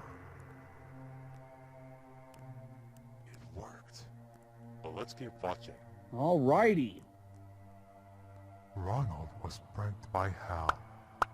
He came into Ronald's room and put stink bombs in there. This is an important message. More important than your Fortnite game. Do not turn off your gaming console. The stipulation of the Sonic EXE that is happening right now is that it's based off of those messages when your console is saving and it says not to turn it off, and kids wanted to imagine a kind of monster that can like see you and knows when you've turned it off. Like, that's the whole idea. And now Finto and the gang off screen are gonna turn it off and trigger the punishment. Like that's it's a double-sided heist. You see, why in this situation it's like the chipmunks get punished and not the Rodfellows for turning, like, actually being the ones to turn off the console. I don't understand. I don't know like what level of clairvoyance this monster has, but like to not be able to tell that the console was being turned off from external means. Plot hole ding. I'm sorry. Or I'll get mad at you. I repeat, do not turn off your gaming console, or I will. Why the fuck am I doing this? I'll get mad at you. Okay, stay calm. Hopefully it will go away. Oh, we'll see about that. Because I'm gonna turn off your gaming console.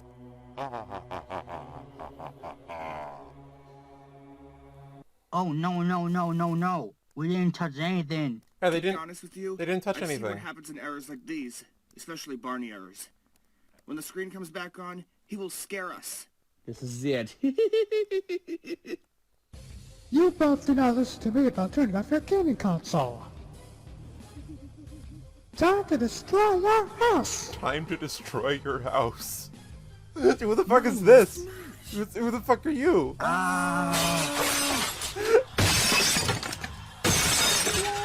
I don't know who these people are, but this is another copyrighted property that's just shown up out of nowhere. Smiley! You both get back in here! You are grounded! You heard them. I don't know why he's crying. I think the cat told him to get back and grounded him or something, just like he gets grounded in the Go Animate videos. I'm not well versed enough in the lore to really understand what happened here. Great work. Now, we better get going before they come back into the living room. They're really gonna have to clean this mess up. I bet they will. They'll probably suffer during a time of cleaning the mess up in their house. Yeah, I bet the same thing. After all, they had it coming. Exactly. Our work here should just about be it. Unless we spot another one causing a scene. This another job will get done in no time at all. And it'll turn out the way it should be. Right? Yep. Now what? We better go fix up our house now. Yeah. And if it turns out to be a failure, we know what to do. We should call the experts of house fixing. Isn't your wife an expert of cleaning? Isn't your wife an expert of cleaning? I believe so. Christine knows how to do all that. Then I can get her over and do this. She'll hopefully do her job right in cleaning our house, reverting it back to the way it's supposed to be. Yeah, but at this point, according to the footage we've seen, the shower pipes are replaced with sewage, the fridge doors are glued, and the kitchen floor is a mess with nurse Legos spread out. Yeah, we all watched the footage and you're absolutely right. I just hope my wife isn't busy because we really need our house clean for an easy living here, you know what I mean? Should I call her? Sure you can. I might consider calling my brother Tater to help out too. I feel like he's an expert too. They're pretty much minded. I bet. So right now they're recruiting outside help to come like fix their house from the pranks that were committed on it. The experts of cleaning are coming to help. Hello? Yes? Is this Christine? Of course it is. You know me by voice. You know me by voice. What can I do for you? Excuse me, I'm Well, not a criminal. As we saw the footage, there are a few things that need to be fixed. And those are? The fridge and the shower pipes. HB will call her brother to come over too. Okay. I'm sure she'll do that. I think she will. And if there's anything else I need to clean up, you'll let me know, okay? No problem. You know what? Alright, I'll call Tater. Hello? Hash Brown's brother is named Tater. And now we have our third inflation character joining the roster. Yes? Hey bro, our house has been pranked and vandalized by these two chipmunks whose names are Xander and Zayden. I feel like I didn't make it clear enough that at least one of the directors is actually an inflation fetishist IRL. Like that isn't speculation based on like the characters being round. That is like part of the lore. I guess I just thought that was important to mention. So, they're the ones messing up the Jungle Forest house? Yes. You and Christine will work together in fixing the shower pipes, the fridge, and you will need to try and pick up the Legos all over the kitchen floor. It's not normal cooking when they're all around, especially when they're on the mat. Ouch, that would really hurt. I know. Winnar says that it hurts even more than the time he hurt his back. Double ouch. Yep. Well, I guess I can help out with Christine in the fixing. You will? Indeed. Heck, the Legos part will be something to get over with. So, you're gonna put all the Legos in a bag and put them back to where they belong? Well, who do the Legos belong to, and where do they usually go? To be exact, they belong to Winnar, and they usually go into his room. Okay, Christine and I will work together on this. That makes sense. Alright, see ya. I'll be there in no time. Good. This should work. Invoking your help from your extended family. I'll go and get it. Just pick some fucking Legos off the floor. Guys. Yo. Hey, Christine. Hey there, Tater Bro. So, you guys are going to do the fixing like you promised? Oh, sure. I know how you guys feel going all day without the house doing the right things for you. We'll do our job right. And hey, I got the bag so me and Christine can pick up all the Legos off the kitchen floor. Those vandalizers are not doing this again to your house. The house repair This utilities. has to be done this instant. It's just a fucking Alright, bag. let's get to work. They're doing it. This is it. This They're is cleaning it. up the kitchen. They're picking up all the Legos. They're doing Taylor's it. using the bag to carry them out. She's still covered in shit. They found the shit Aha. pipe. Those no good for nothings did this. I better reconnect the clean water pipes. I can sort this out with you. Sure you can. Can I? Of course. His You tail are is all wagging. experts. I'll leave your promise to fix what's wrong with the house. Swell. That's what we do as a tag team.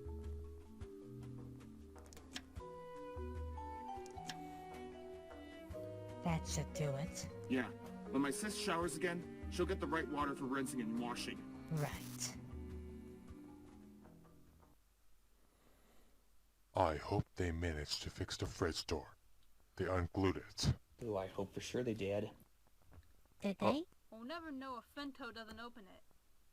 Hey, Finto, can you open the fridge? Tension is palpable.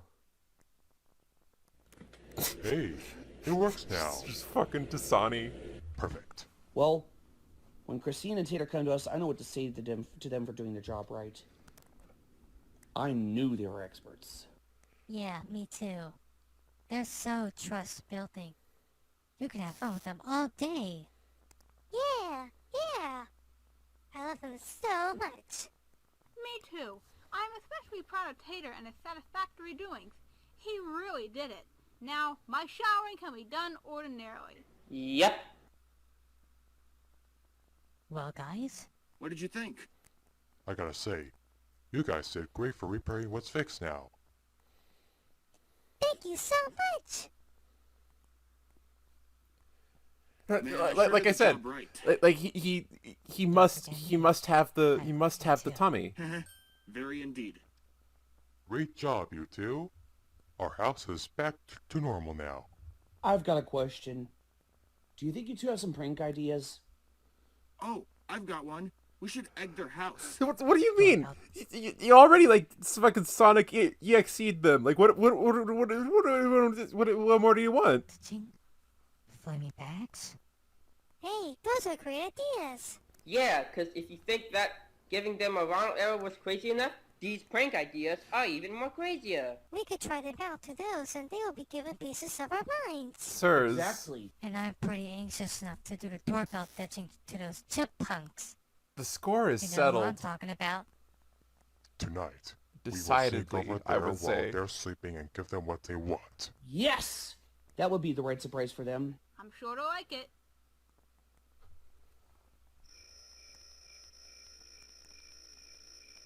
They're asleep. You gotta be really quiet when you walk in. And the coast is clear. Yeah. While we're waiting for a gang, let's firmly walk in. Let's firmly Let's walk give in. Xander's laptop that scary computer prank. You got it, Jims. Yep. Now come Come on, guys. We're getting ready. Me and the bro in bed together.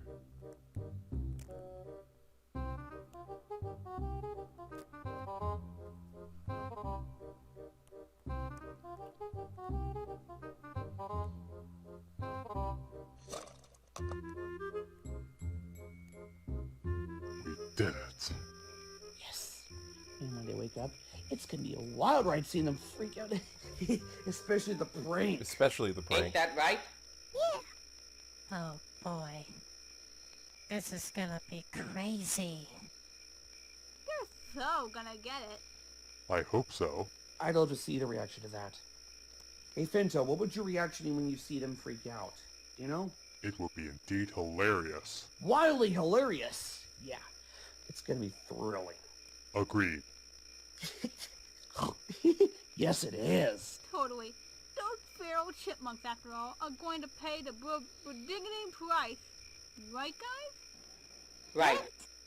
Well, once we head our way back to ZZ's house, we will be taking a look at their windows, seeing what they are doing. Yes. And when that prank pops up on their computer screen, they'll jump and scream like crazy. Ah! Oh boy, oh boy, oh boy! I wonder then what?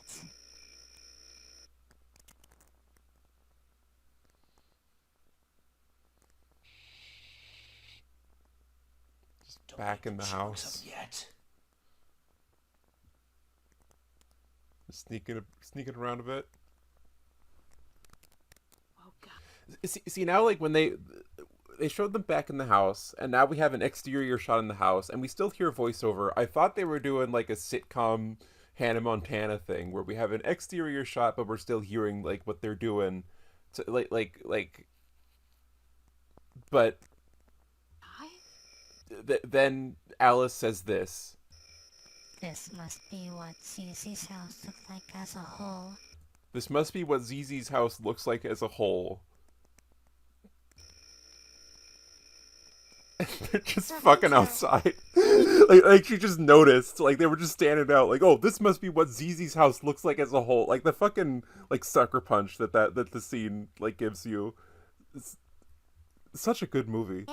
Yeah. Any plans? With dinner, don't you have school tomorrow? Oh yeah, I do. I sure hope those two don't cause any trouble either. I hope they don't. They better not cause trouble in the school. That would be disastrous. Yeah. Morning, bro.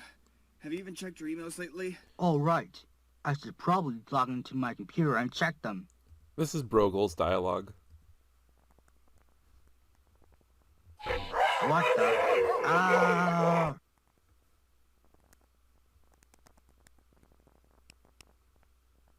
I missed it. Who didn't? Lucky me, I saw it. Hey, I saw it too. That really brought me to a sense of humor. Why in the heck? Who on earth did this? We did it, guys. I know this could work. Totally. That's a job well done, guys and gals. You know what? That is so it. If it was those stupid jungle forest animals that did it, we are so gonna get them. Oh shit, we better get going before they see us. There they go. That was a close one. Yep, it sure was. I hope they don't barge in again. Alright, Woodiner.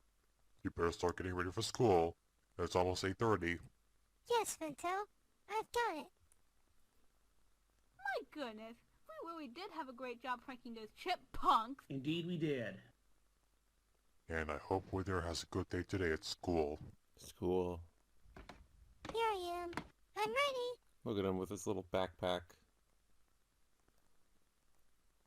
Good morning, class. Good morning, Mrs. Sally. Before we start off today, let me take attendance. Whitner Glover? Here. Elijah Lennon? Here. Felicia Grisbear? Here. Juan Grisbear? Here I am. New Peterson? Here. Shakir Anderson? Here. Ruby Mortensen? Here. Samantha Halo Jr.? Here. Seaboard Haylands? Present. Of course, the bitch that just says present is sitting alone. Smartass. Alright. Looks like everyone's here today. To start off today, we're going to be reading the Horned Toad Prince. So take out your books and turn to page 116. Oh boy, this looks like a good story. Unfortunately, this is I agree. this is the part of the film that kind of drags. Like the Ronald error bit was like a real high point in action, but then like we got like another like follow-up prank that was seemingly like just the Sims 3 booby trap thing again. So like it wasn't an escalation from the last one, and now like we have this really like sequence at school does also drag on quite a bit, but this movie fucking kicks into high gear in the last 30 minutes. Like just wait. Agree with you. You're a cool kid in 5th grade. Check this out.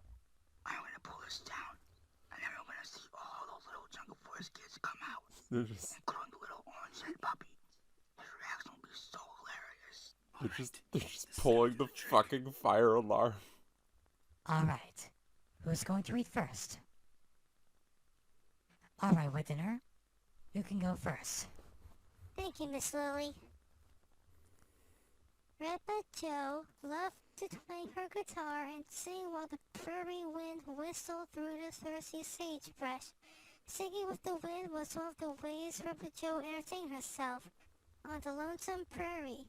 Sometimes she amused herself by... Huh? Alright, kids. You know what to do. Everyone line up. I just overheard. It's a false alarm. What? A false alarm? So I'm the only one who hasn't been through this? What rotten luck. Okay, so this kid with the blue shirt is like the kid sitting alone who says present instead of here, and then also has this added like little cute moment where he's like disappointed that he didn't actually get to experience a real fire alarm. So what I'm saying is like this character like has the most characterization out of anyone in this movie for some reason. Like just this like I can believe this character would do both of those things. Whereas like Widdener really is just a vehicle for the directors to just enact childish urges in themselves on the screen, which I think is king behavior. I wish I could make art like this. I wish I had this the fervor. That's good luck. But not for whoever pulled the fire alarm. Someone pulled the fire alarm?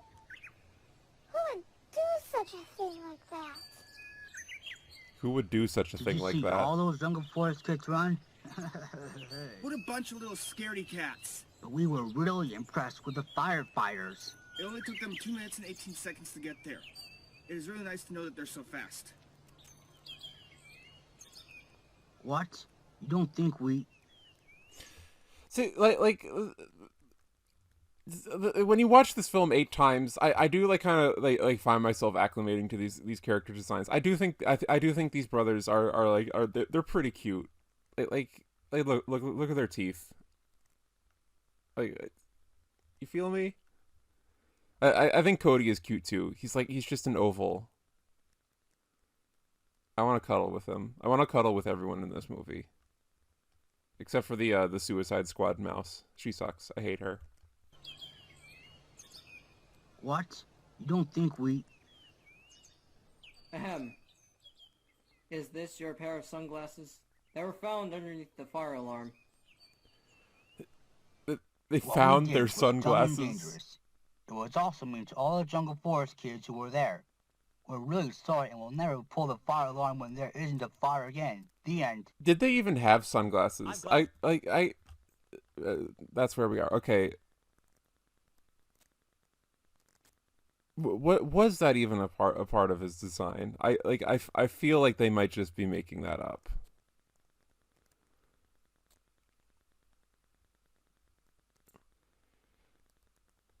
Like, oh, you dropped your sunglasses by the fire. How do you even know that they're his? If they were his, I think they just spawned there. I think they just like spawned some sunglasses like to incriminate these chipmunks.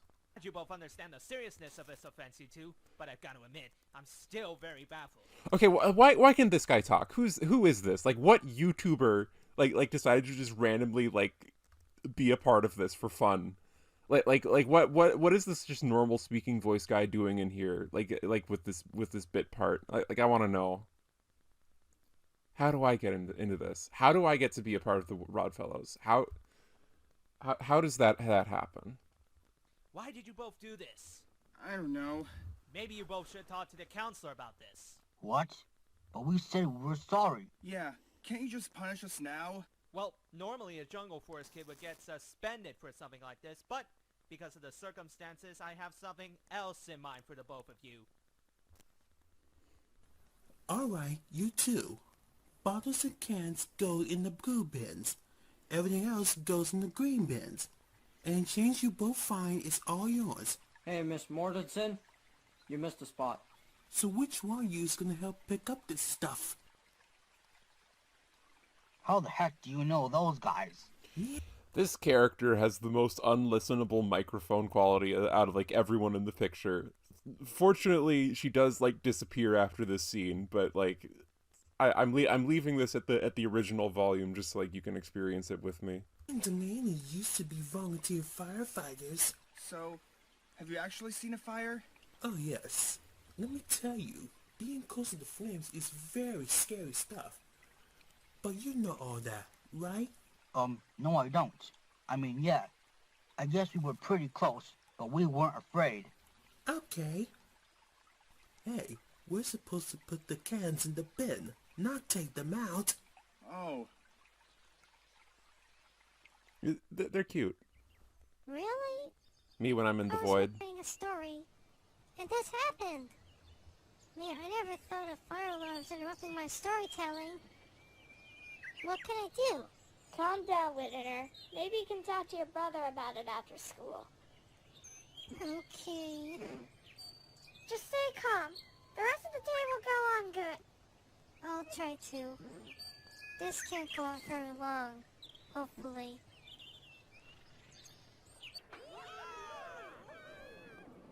Hey, James. Hey, Whitney, how was your day at school today? I like that cut. Hey, James. Hey, Whitney, how was your day at school today? That's like a Lars von Trier cut. That's good. Well, to tell you the truth, it was good overall, but there was one thing that happened. Really? What was it? Somebody broke the fire alarm. What? Are you serious? How did this all happen? Well, it all started at the beginning of class, and I started reading a story called The Horned-Toad Prince, when all of a sudden the fire alarm went off. Me and the rest of my classmates were startled by this. As we went out, I was informed by Elijah that it was a false alarm, and that someone pulled it. To my surprise, those two chipmunks, Xander and Zena, walked over to us, and we gave them dirty looks. So you're telling me those two idiots pulled the fire alarm? To be honest, yes, they did it. Luckily, there were cameras in the hallway, and the principal was able to see who was in there. Have you ever had an experience when the fire alarm went off and there was a fire? Well, it happened last year, and school was canceled for the next 2 weeks. How did it all start? It all started back during third period during my freshman year. Alright class, I have gotten the results of yesterday's Chapter 6 vocal quiz. Overall, it was not bad, or in my words, passable. Which was a word most of you got wrong. What's that smell? What's going on? I don't know. Like again, this fire subplot really does like take up a really. It feels like it takes up a huge chunk of the movie. I don't know. Maybe like objectively it isn't that much, but I smell smoke. Like now we have this flashback of a time that Jimmy experienced a similar thing, but it was actually a fire. Alright students, stay calm, form a line at the front of the class.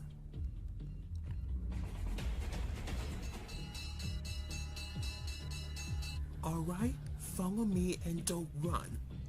At the time, Hash Brown was catering breakfast there, and I was scared if she got hurt. You don't understand. Hash Brown's still in there. She needs help. Okay, I never thought of it. Why is Hash Brown in there in the first place? What was she doing there? What is she doing in the elementary school? Like, is this like the mode of autism where you like kind of lose track of the difference between childhood and adulthood? Is that just like where we are? Is that the mode we're in? Stay calm, Jimmy. My crew is looking for her. We're gonna get her out. I promise. Can I just see her? Stop. It's not safe to go in there yet. Hash Brown! Jimmy, thank heavens you're here. Music Man, just stops. that smoke I've been through led me to letting out so many coughs. I couldn't even get it through without coughing. She's okay. It's fine. What now? Oh, hey Cody. I was talking to my brother about how his day at school was. It was good overall, but there was something very shocking that happened. And yes, like now Whittener will tell the story of the fire alarm being pulled at his school again to Cody. And what was it? Somebody pulled the fire alarm in my school. And you probably know who the perpetrators are. Oh, I know. It's gotta be those double Z's again.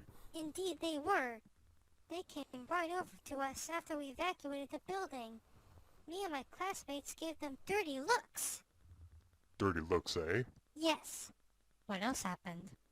I was able to stay calm throughout the rest of the day. Ah, alright. Hello, Finny. What's going on? Hey, Fento. You are not gonna believe what I'm seeing and hearing on the news right now.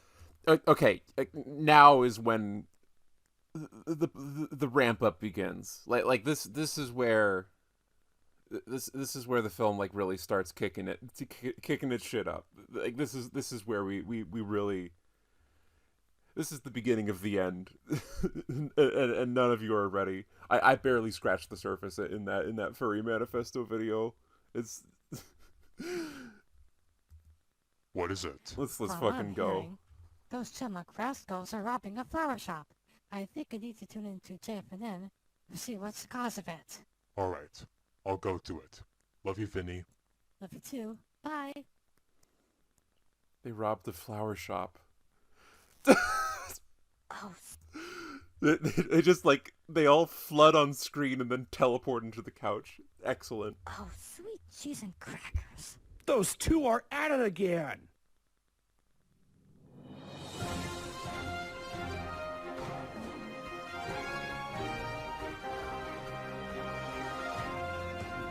Greetings. I am Shirel, your host of JFNN. And we have the first character who has the combined feature of having both like the normal like speech impediments that this entire cast has, and then also they're doing a funny voice on top of that. So like there's multiple characters coming up that are just completely incomprehensible, not even like for like the fault of the voice actors. It's just like they already can't talk, and then their voice is further obfuscated by like these stupid voices. It's nothing like this movie. It's nothing like it. And right now, what you're about to see is something that comes off as next of crime, which is none other than those two chipmunks named Xander and Zayden and Sable.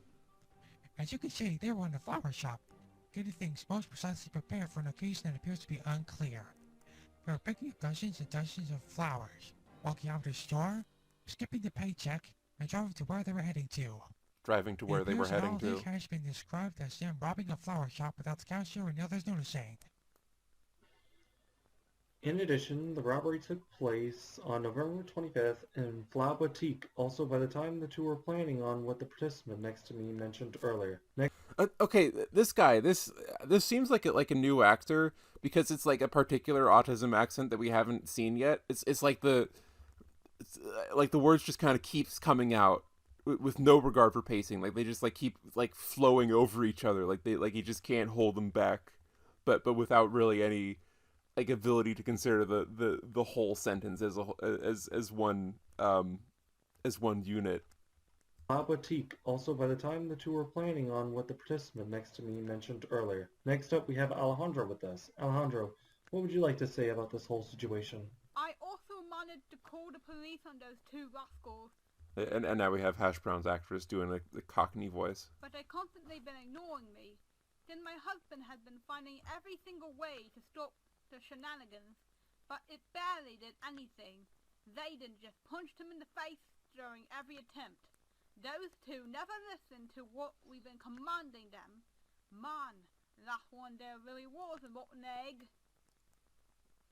At least the wrong layer helped scare the chipmunks. Yeah, it did. But I didn't like it when they pulled the fire alarm. Same here. So, Yes, that is what happened in the movie. Thanks for the recap. what should we do right now? Well, if we're going to try to prevent those double Z's from causing any more trouble, we will have to team up with another group. And I know just who. Let me guess, the data crew. Yes. I'm not too sure about that. Me and Grayson argue and get into a lot of fights. Doesn't it annoy you when Grayson gets in your way, interrupting your good times? Yeah, my life used to be good when I first met you guys, but when Grayson came along and started fighting me, I felt like my life was just gonna go downhill. But I know just the thing. What's that? Stealing from Grayson's the key to having a better life. Yeah. Stealing from Grayson is the key to having a better life. I'm not quite sure what the rivalry between Cody and Grayson are. They're talking about teaming up with another group of characters called the Data Crew, who I can only describe them as just peak character design. You'll see. Yeah, there's no point of starting fights when they hate each other. They just have to leave each other alone. So true. Oh, and there was a former member who is also a criminal like those double Z's. I know it's Olivia. Isn't it? Yes. She betrayed the Data Crew. I bet she's allied with Xander and Zayden. And I remember Jinto too. She's allied with Xander and Zayden because every evil being in this universe is allied with each other. Yeah. He's the one stealing your pizzas back in 2015. I mean, she literally does ally with them later, but that's besides the point. It speaks to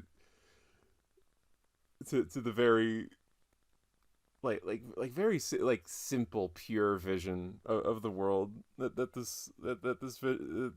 this film provides. That they just reminisce on the former member of the Data Crew who defected and became a criminal, and then Finto's like, oh yeah, she's probably working with those guys who threw toilet paper in the toilet. Exactly. Correct. He looks identical to me, but he's yellow and wears blue. Oh yeah, Jinto. Jinto is the least intelligible character in this whole movie. You'll see. Yet he's up to no good. I would say that Jinto, Olivia, and the Double Z's are all idiot sandwiches, like Randall and Miley, of course. That could be the truth. Those you said are fact. They are morally bad. Right. And if Jinto steals another box, I will take 2 slices of bread and put them together between his head. That's the second Gordon Ramsay reference in this movie. That's what an idiot sandwich looks like. This is gonna be funny. You would probably do the same thing to those chipmunks. They're gonna get it. Yep, those predators, of course, are paying the dang price. Yes. Another good idea to get away with those double Z's is maybe going somewhere, like Kangaville. Kangaville. That's kind of where Bunty lives in. Yeah, I've seen Bunty. She was way bigger than us, and she has quite the ball. I know, she's like 10 feet tall. How can she make it to doors that are 6 feet or shorter? She's like 10 feet tall. How can she make it through doors that are 6 feet or shorter? Well, we'll find out. Well, we'll find out. Are you gonna put her through a 6-foot door? Is that your plan? Is that the point of this mission? You just established she's like 10 feet tall. I think heading to Kangaville is a good idea. That's what I mean. This was ghost written by me, age 7, it's got that like just improvisatory like feeling, like where conversations just like ping off with like word associations, like approximating how conversation works. I know this very well. I hope it's clear that like when I call this movie autistic as shit, it's coming from a place of kinship. Before we team up with the data crew. Yeah. Fun to meet a lot of ruse here. In Kangaville.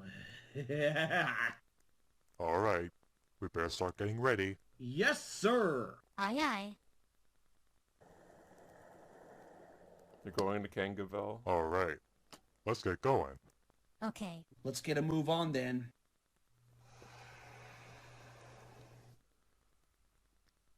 Hey, farmers. Oh, hello. Oh, what's he Why, looking hello at? there. Hey, what brings you here? We're heading on What's he down gonna to do? Kangaville. It's a great pleasure for you three Yeah! Sure. Say, that sounds like fun. Kangaville? Oh, wow. What a bouncy place. Good to meet a bunch of roos that bounce and hop. to come along. Yep, let's get going.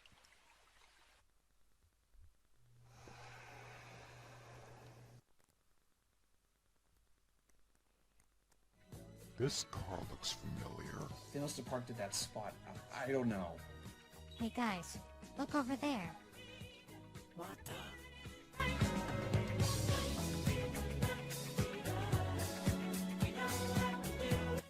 Huh? Christ us. Slowly drive around the corner and come back. Hey, I know who you two are. What the? Okay, I was confused here too. What they did, like they're not in their house. They just like took the flowers that they stole and like took it to a nightclub. Like just like throw them around because like this was something they needed for this activity. Like going to the nightclub with your bro, with your like when you go to the nightclub with your bro and you gotta bring like steal some flowers before to, like throw around when you get there. You heard me. I saw what you two did on the news. You stole those flowers from Flow Boutique.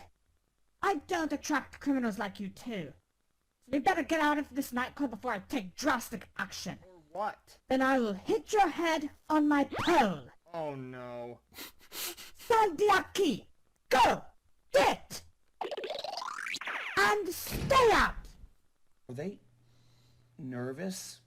Let's get started. Okay, get ready for Nervous, chipmunks? get ready for a Rated? top tier car chase. Keep driving. Got it. See how we have to stay. Let's get up. You! Now, someone lend me the paintball gun. Thank you. It's inside of his skin. Hey there, doofuses. Drive on! Drive on! Drive on, drive on, drive on. You can do it. All right, Rodfellows. Let's show my getaway power.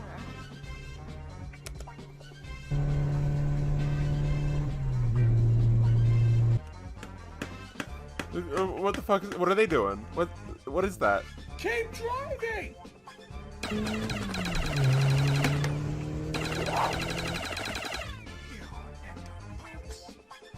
We haven't got time. We got this. Drive on, drive on, drive on. Calm down. Get out of our way.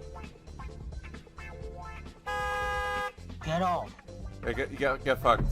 Get fucked. Fuck him up.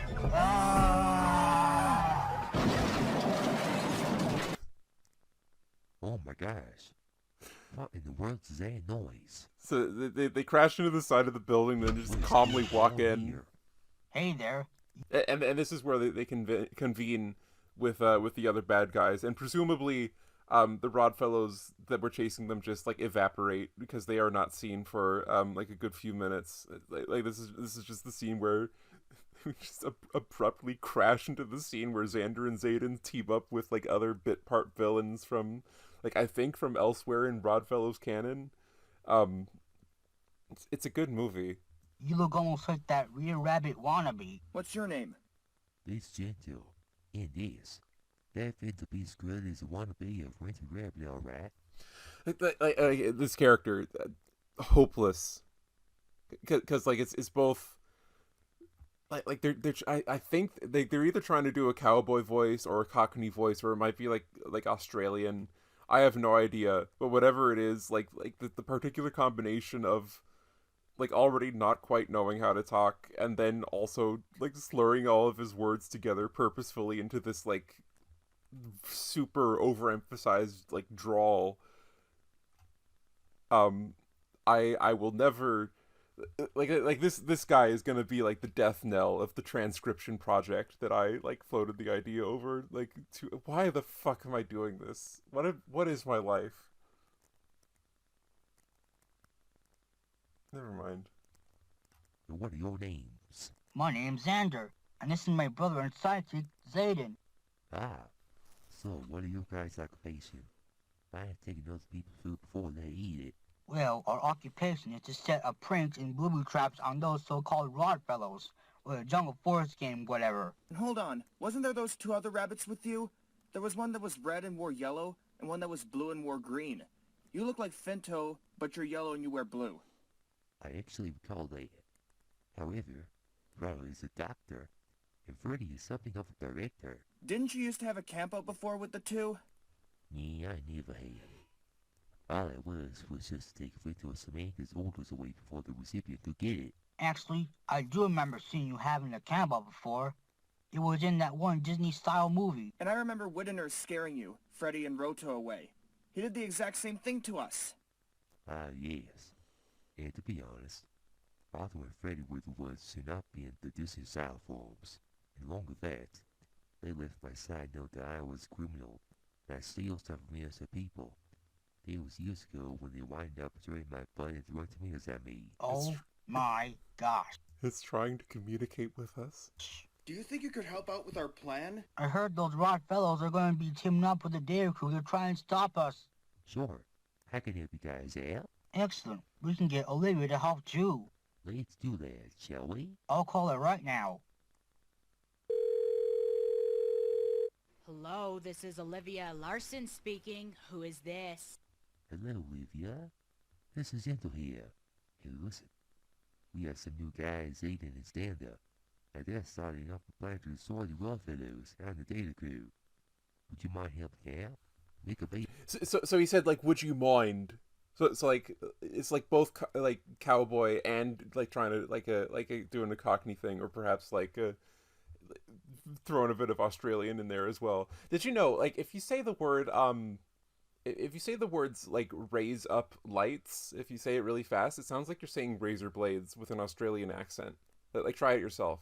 I'm not gonna do it. It's a surprise for when you do it.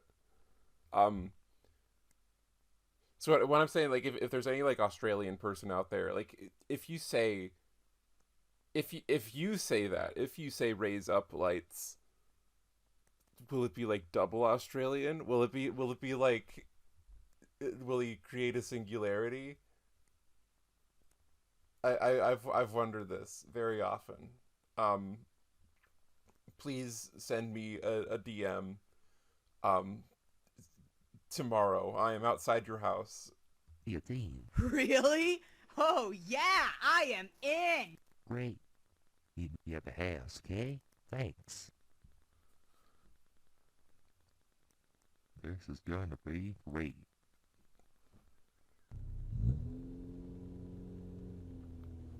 So they just like forgot about the car chase. They're in Kangaville now. They're approaching Kangaville. And we're here. We made it. Just in time, even. Oh boy, I'm starting to get the hang of it just now. Okay, guys. Ready to see some brews around here? I sure am. Plus, the best thing about Kangaville is that you can interact with them in reality. Such a passionate thing about the place. Definitely. We're going to be discovering around in Kangaville. I know how much Whitney loves Bunty, don't ya? Yeah, I do. Man, you're lucky to hang out with each and every Roo. Must be your lucky day. Wowee. What do you guys think of this place so far? Wonderful. You're Well, not yeah, there. outstanding when it comes to interacting with Ruse. You're not there You yet. bet, HB. You're standing You outside bet. of the premises. Hey, look. I see Bunty Boo coming. Oh, yeah, here she comes. You're not ready.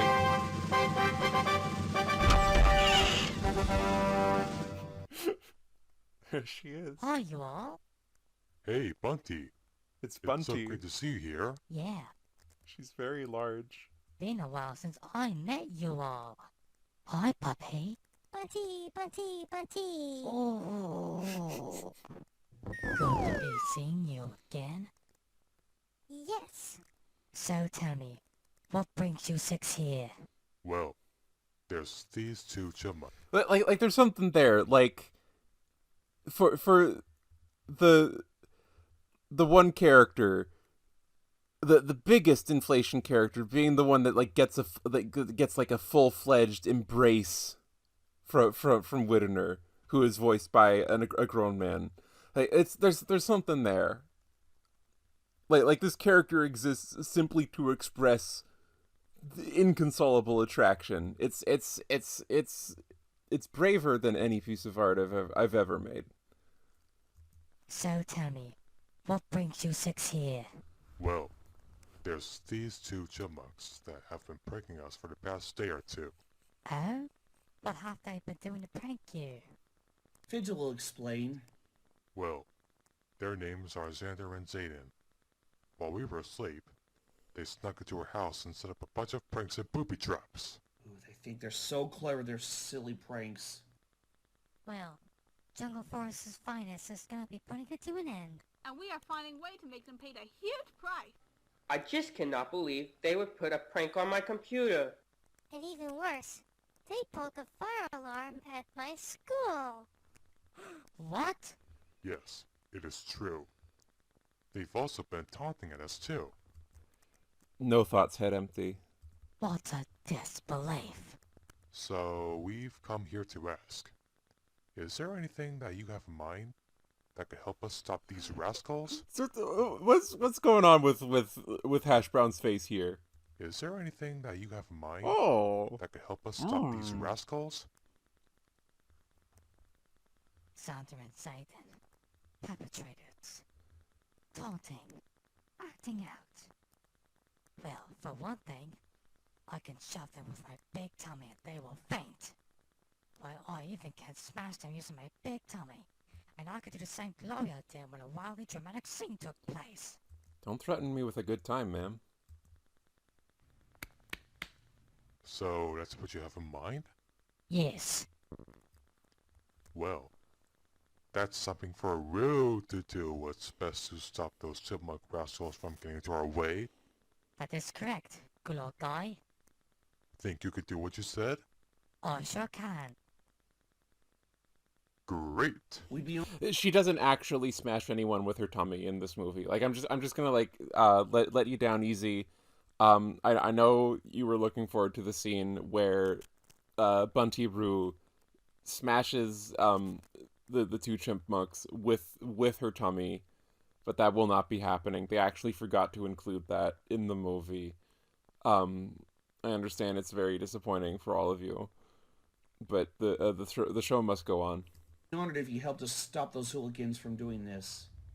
Have your confidence in me. All I could say is, they're always up to no good. Get it? Know what I mean? No good. Of course I can. You can do it, Bunty. Yes, you can. If you actually do, you'll be our heroine. Yeah, you can do it. Alright, let's do this. Okay. Here we go. Alrighty. I hope it goes well. For me.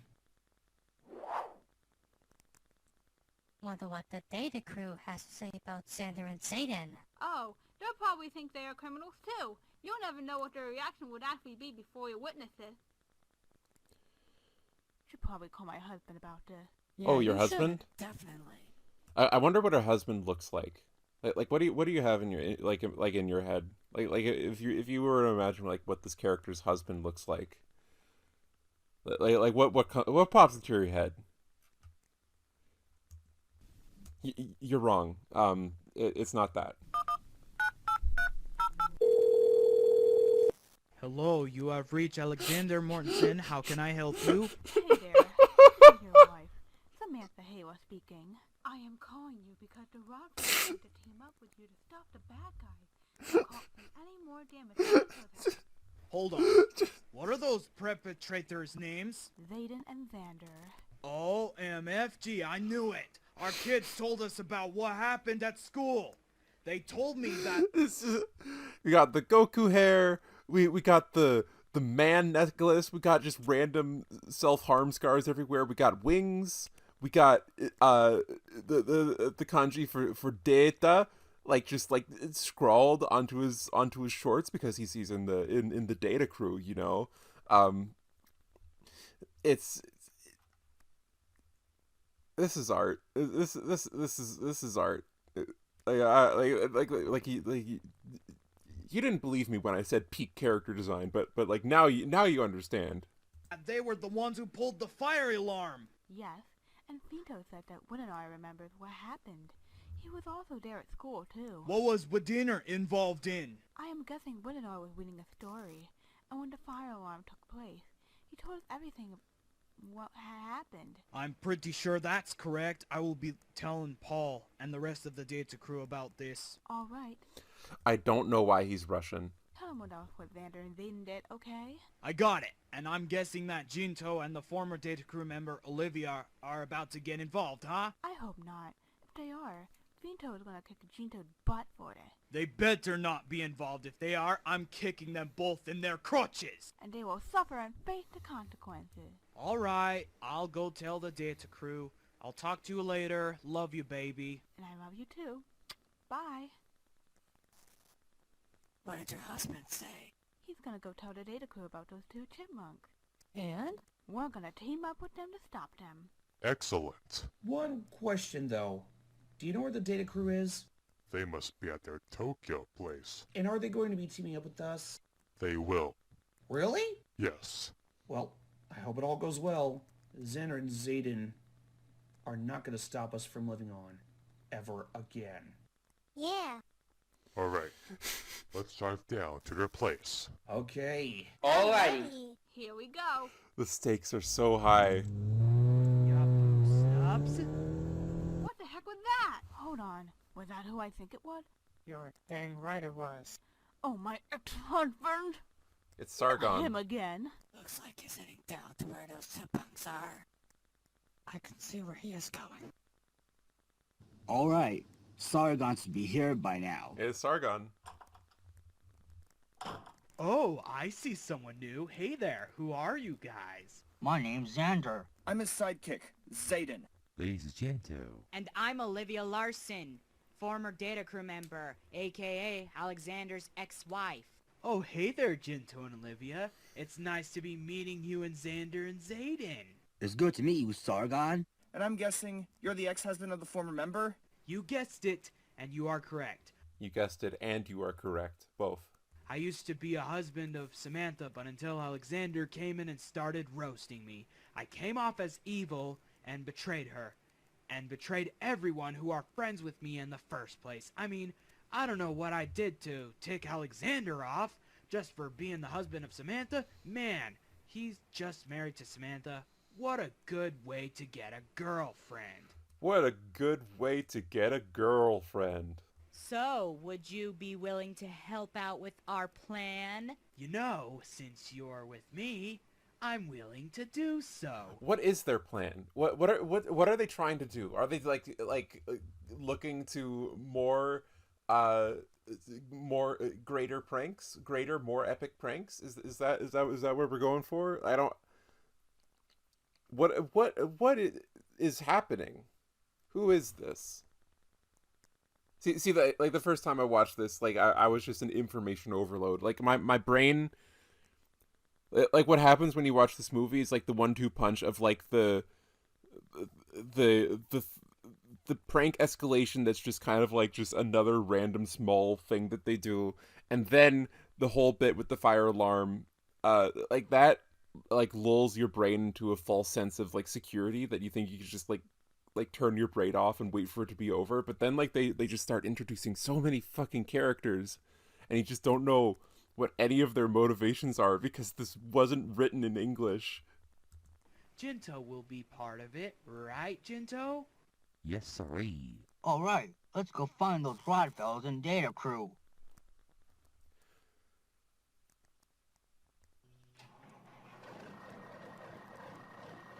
Yaboo, Snaps. Snoops. This is a really good run What cycle. is that I moron had playing to vocalize He's it. Snapty Fox. What did you expect? Wait, I'm sorry. Playing at? He's Snapty Fox. What did you expect? He's an Arctic fox. What did you expect? Is this like is this fucking Zootopia? Are we is there racism in the Rodfellows world? Are they racist? Is that where we're going? It's not. I know I know it's not. I've seen this movie fucking 8 times.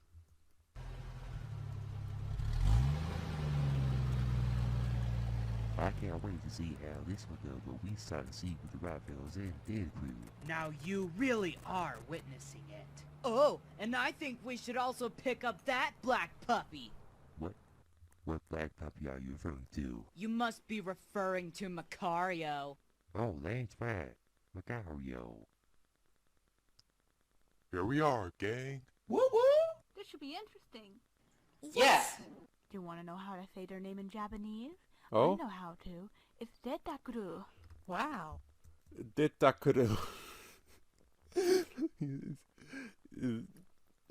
Data crew in Japanese is Detakuru. That's pretty cool. That's pretty cool. Alright, let's go see them. Oh look, my wife has arrived with the rest of the TRS. My wife has arrived. Yo, guys. Hello! Hey! Hi, everyone. Hey, dudes. So we've heard about those chipmunks named Xander and Zayden, correct? That is right. I just cannot believe they've been pranking you guys. If they pranked us, we would give them some anime-styled punishments. I agree with Philip on this one. Me too. Me three. This is the Suicide Squad mouse that I was referring to. I know I just kind of like left that out in the open back wherever the fuck but this, I hate her. Well, well, well, Cody John Denon. We meet again. Grace McCormick. You again! I knew this was an expectation. I even knew he was gonna talk to me that way. Welly, welly, welly, the blue fox with the enormous appetite has arrived. Would you please stop with all this flattery? This kind of gets on my nerves. Yeah, I agree. So do I. Wellity, wellity, wellity. Are you saying it too? Cody, of course. Will you cut it out, Grayson? I've had enough of your shenanigans, Grayson. And Cody, remember what I said before? Even though we're teaming up with the Data Crew, it's best to leave Grayson alone. I'm so sorry about this, Finto. It's just that I still can't get over it. Well, you'll learn to from time to time. Yeah, you know pretty much a lot. Now then, do you guys have... And this conflict vanishes from the movie. Like Cody's long rivalry with Grayson ceases to be an issue after this one scene. I don't know why I keep expecting it to have continuity. But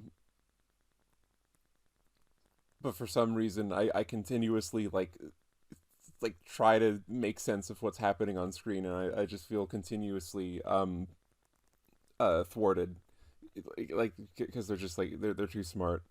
Any proof of all the pranks and booby traps that those chipmunks did? As a matter of fact, we do. I've got the footage right here. Fun fact, this movie is 720p. So like this footage is bigger than the movie that we're watching right now. Luckily, prior to this, we have installed CCTV cameras in the house. Good. Our leader Paul will now put this into his computer, and we will all go in and watch the footage together. Thank you. Now follow me right this way. Now what are you gonna do? Well, we're gonna watch the footage to see what has happened that night. So now we have the third scene that's just of them watching this exact same footage again. It was from the camera they used to record themselves shitting every day, of course. And that's the last appearance of the metal pipe falling sound effect.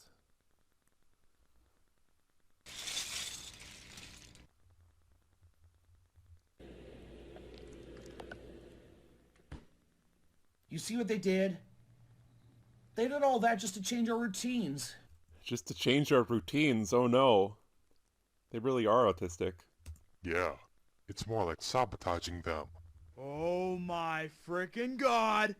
I cannot believe that they did this! Now part of me thinks that they're gonna do things similar to that, which leads me to ask what we have to do. If those chipmunks suddenly arrive at this place, what's gonna happen? Does this answer your question, Brendo Stenson? Huh? Who goes there? So, okay. Stenson? Huh? Who goes there? Just to get a running roster of our now 6 villains. We have Sargon, we have Xander and Zayden, we know them. We have Jinto in the back, Olivia, former member of the data crew, and this guy, we didn't see him pick him up, and I my brain was fried at this moment. I missed him being in this establishing shot, and they didn't show him picking him up. This guy's name is Macario. He's just tiny evil Parappa the Rapper. I don't know what his deal is. So it was very funny when he suddenly becomes part of the conversation. Oh, look at them.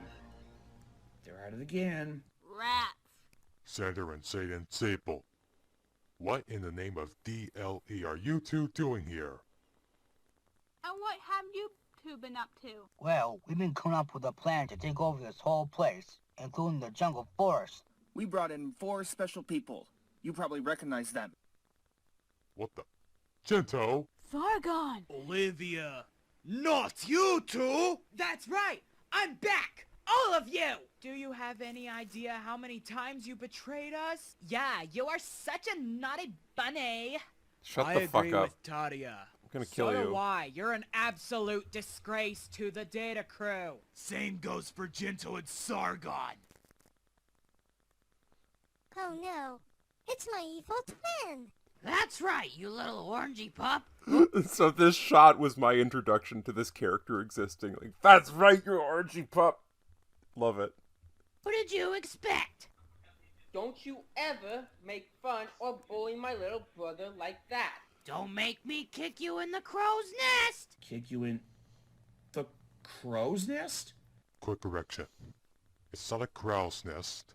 It's a crotch. Shut your mouth, Rita Rabbit wannabe, before I whack you on the head with a fancy past! It's not fancy past. It's fence post. I don't care. I can say whatever I want. You... I love that line delivery. The joke with this character is that he says fancy pasts instead of fence posts for some reason, and then he gets corrected on it, and then he stutters just a little bit in his retort. I don't know if that was intentional or not, but it just adds so much. Fence post. I don't care. I can say whatever I want. I say whatever I want. It's so cute. You said it, Macario. Everyone knows that me and Zayden could be the greatest of all. I can wear trousers on this. Legs come in trousers. Oh, it's meta humor because none of them wear pants. Oh, really? Very well then. Watch us.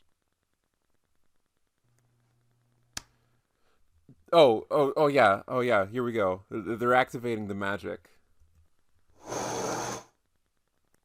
Horrors. Horrors. Oh my gosh. They are in deep trouble. Those chipmunks, Xander and Zayden, have gone rogue! Send for the military, quickly! It's just a fucking mecha. It's turned into a big fucking robot. Everyone, get inside. hope you were to get busted, Xander. Who the fuck is this? Yeah! Yes, right in your face! Between the nose ridge and the tip of your nose. Between your nose ridge and the tip of your nose. Oh shoot, I gotta run! Fly away, Nicholas! Who the fuck is this? Shoot! Fire!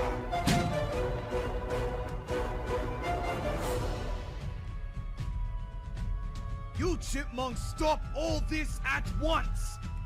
You're not you when you are hungry. Here, have this!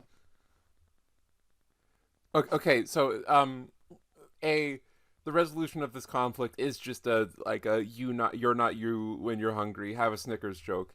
But also I just want to point attention to the fact that exactly one of those two guys who said "here, have this" is a text-to-speech voice, and the other is a real person. You are hungry. Here, have this! It's it sounds almost natural, but then you notice it, and it's oh, this was made by Go Animate people. I don't know. It's like a moment of the medium, the roots of the medium, poking through in a small moment. It's very good. We still have a score to settle with you all. Oh no, you're not gonna do this. Yeah, just you 5 wait until we tell the DA. You ain't telling the DA nothing. Oh yeah, well guess what? Here's what's gonna happen. Pip.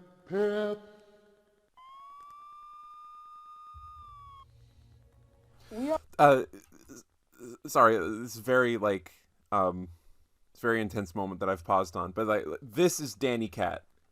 This is the familiar tricolor, actually 4-color cat from trailer number 1. That's him. I like this design. I think he's cute. I want to pet him. He's a very good cat. We are officers of the Jungle Forest Police Department. You have the right to remain silent. Anything you say or do will make the consequences more severe. We finally have our eyes set on you. Well, it looks like we finally caught you 6. Your days of reckoning are over. Don't even think about laying a finger on my beloved glide, or else you're going to get it when I whack you with my handy-dandy baseball bat. Oh no. Xander, is that who I think it is? You're damn right it is. I know this guy before. He's the creator of this world. And the Orville and Hooch series! And the Banjo the Woodpile Cat fan film. And most of all, Ronald gets grounded. Oh, we're in some serious dead meat now! We're in some serious dead meat now. I think because this character was also the one that says crow's nest instead of crotch and fancy past instead of fence post. I think that's an intentional joke. If it is, it's really funny. If it isn't, it's also funny in the way the rest of this movie is funny. So both outcomes are satisfactory to me. You're all correct. It is I, Pip. And we are completely sick of you two being pranksters around the jungle forest. What you both did was very, very wrong. Do you even realize all the commotion you both caused? Everyone here has a point, you know. It's not all happened. What you did in the Jungle Forest house was, without a doubt, very unacceptable. You are the worst pranksters ever. I agree with Almir. You... So all these people just also know, even though you think, because they took great pains, anytime the Rodfellows want to demonstrate what happens to they always make great pains to show them explaining it to them. They have to show the footage again to the data crew, and now we just have this entire crowd of people who know that Xander and Xaden are epic prank kings that pranked the Rodfellows. Again, I keep on expecting there to be continuity, and it continues to thwart me. You are the worst prankers in the Jungle Forest. Even worse than the one from the electric company. In addition, you both really crossed the line big time. You will not get away with this. For this, you two are under arrest. Both of you, put your hand behind your back. Brian, handcuff them. With pleasure. Alright, do the same with Dentel, Makara, and Olivia. I hope this teaches you both a strong, strict lesson. Do not ever mess with the Rodfellows or the Data Crew. Yeah, what Pip Pip said. I'm with Dan on this one. Take them away, guys. I love this just like epic sunset lighting, and it's just like them calling the police and throwing them in the brig, like with absolutely zero struggle whatsoever. Like that's the resolution. Like that's their final stand. They just like overpowered them and just threw them in jail. No, this can't be happening. You haven't seen The Last of Us. This is an outrage. You can't do this to us. Me neither! We will be back for you, and we mean it! Face my teeth! Face it! Say, she gave it her all, cannot lie. your body was still a piece of trash. Have fun at prosecution. Alright, what should we do with Sargon? Ultimate powers. Definitely! This is what he deserves! Oh boy. Sargon will get this ultimate mega punishment. Okay, another like the first time I watched this, I had also like missed the line like where Sargon is introduced wherever it is, and like that like he has this one line where he gives the backstory where it's like, oh, I came off as a huge asshole and betrayed everyone, like where he just like tells you why he's the bad guy. So then I got to this scene, and suddenly we'll just watch. I better stay way far back.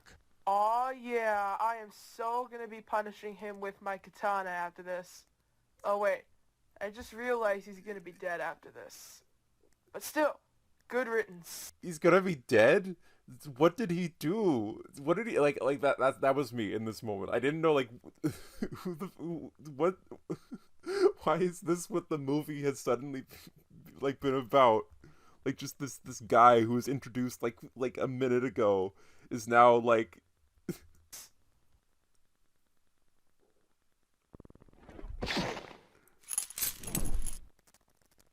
Sargon Himonsu, watashi wa anata ni totemo kanzen ni uzare shite imasu. Anata wa yopparata, terabita no otosa deshite, soshite anata wa watashi no komodo tachi o gyakutai shimasen. Ima made, watashi wa Samantha o totemo ashite ori. Anata wa kanojo o watashi kara suresaru koto wa arimasen. Ima kozo, kyokyo yoko no keka no toki desu.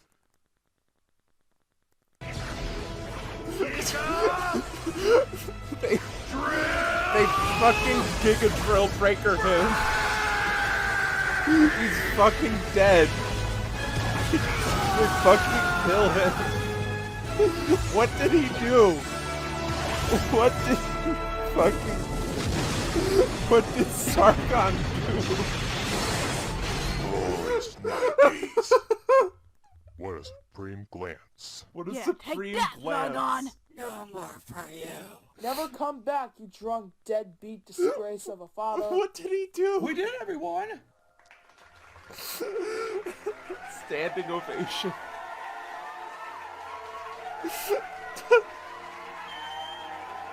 Looks like my cool bro Alexander is the one to salute. For getting rid of Sargon and once and for all. But I would like to salute the TRF and the Data Crew for the defeat of Xander and Zayden. I killed him. I'm so happy now. We finally got rid of Sargon. No doubt. What did he do?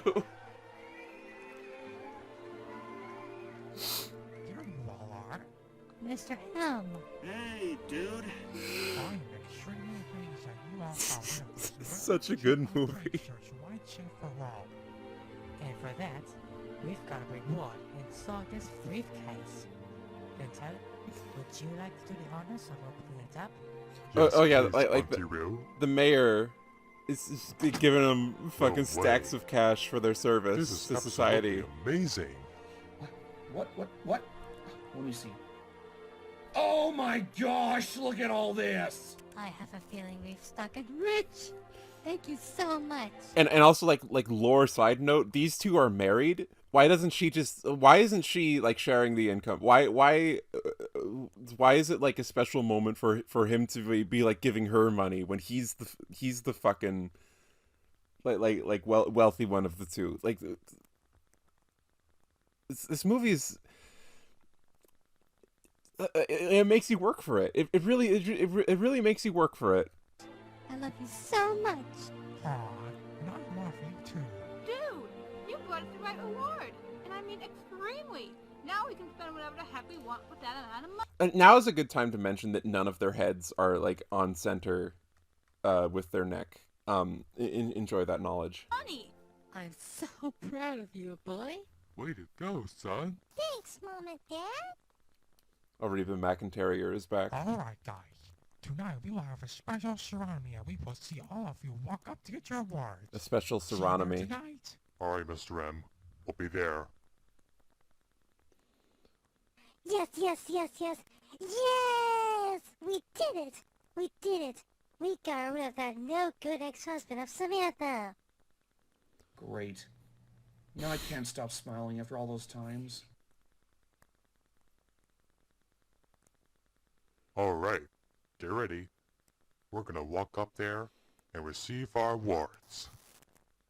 Good evening, everyone. It is with absolute amazement that I would like to hand out awards for each of one of these members, past and present. These have been around since 2014, and they are doing very great. Can I have the Rodfellows stand up and everyone applause for them?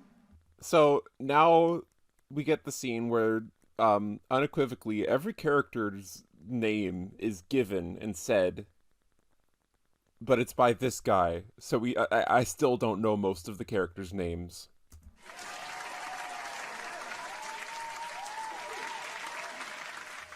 Thank you. Now let's have each of you come up here to get your awards. Vito Stenson. Cody J. Dendon. Whitner Glover. Jimmy Glover.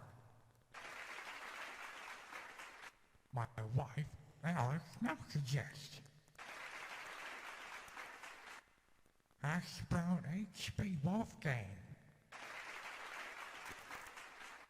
Samantha Ruby Aguilar. Phineas Stinson. And Lucy Laura Reyes. So should I post this? I do get on some fuck shit in this video, and I'm sorry, Alright, but let's give it up for the Rodfellows. I feel like I should post this. I think the people deserve this. Next up, we have this script that has come from Japan, and they have teamed up with the Rodfellows to be Xander and Jaden. Let's have the data crew stand up and everyone applause for them.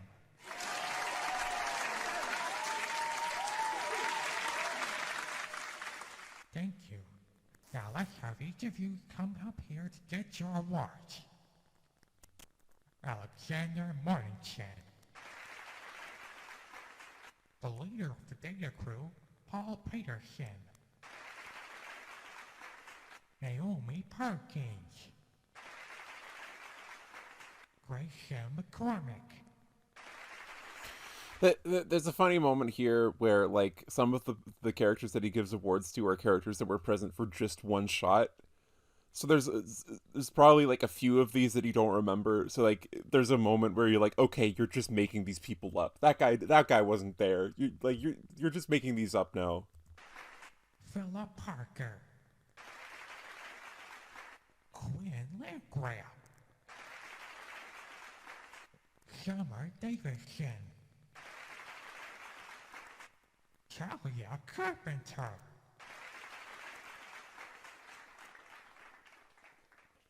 The former leader of the data crew, Takahashi Hiroshi Hamasaki. L.J.T. Roman. Like who the fuck is that? I think he's one of the guys who throws his sneakers at the end, and that's the other guy. But like at the first time I was watching it, just like who the fuck are any of these people? It's great. And Drew Brock Harris.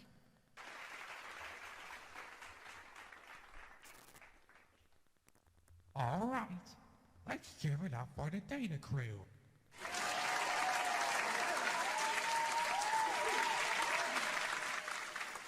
All right, this concludes our special astronomy.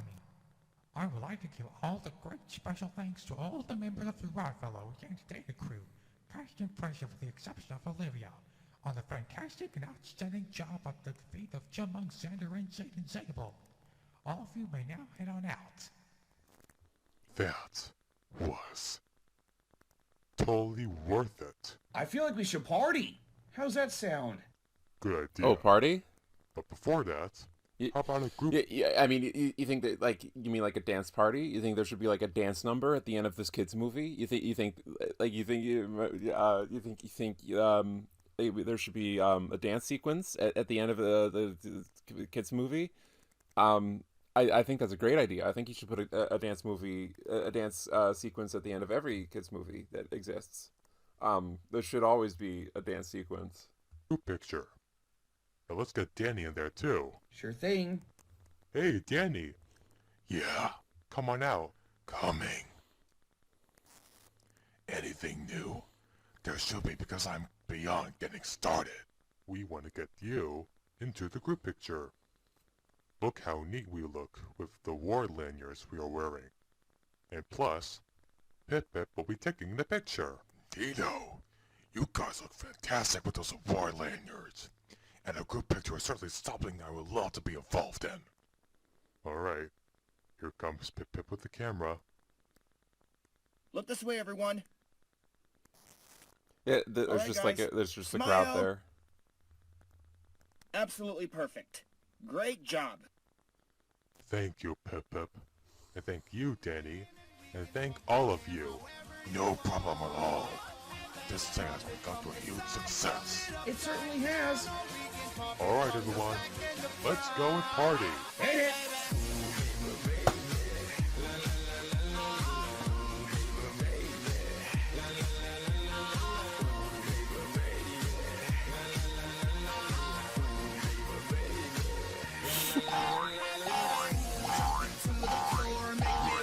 This is a perfect conclusion to the arc.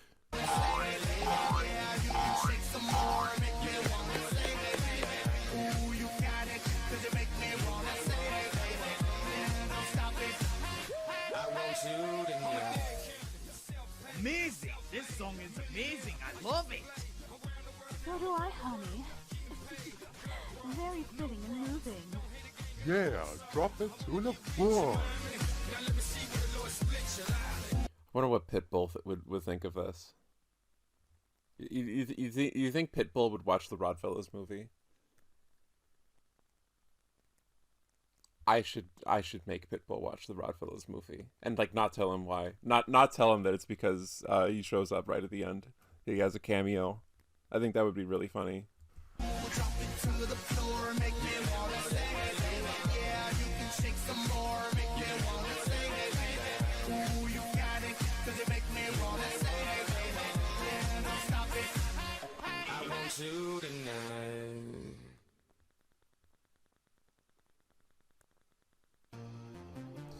But it's not over. We actually have a song. There's a song that I'm also gonna make you all watch. You're in a world full of things that pay off. You cannot counter things that would make you cough. Are you lucky to be seeing your favorite friends in the forest where the glee never ends? Hey now, you're in a funky forest where Finto and Cody are the leaders of TRF, along with a gang they are living in the jungle forest. I did consider like doing like a cover of the song for the bit, but there isn't really any discernible tones in it so it would kind of just be like I was writing a song, which I guess might have also been good content, but I decided against it.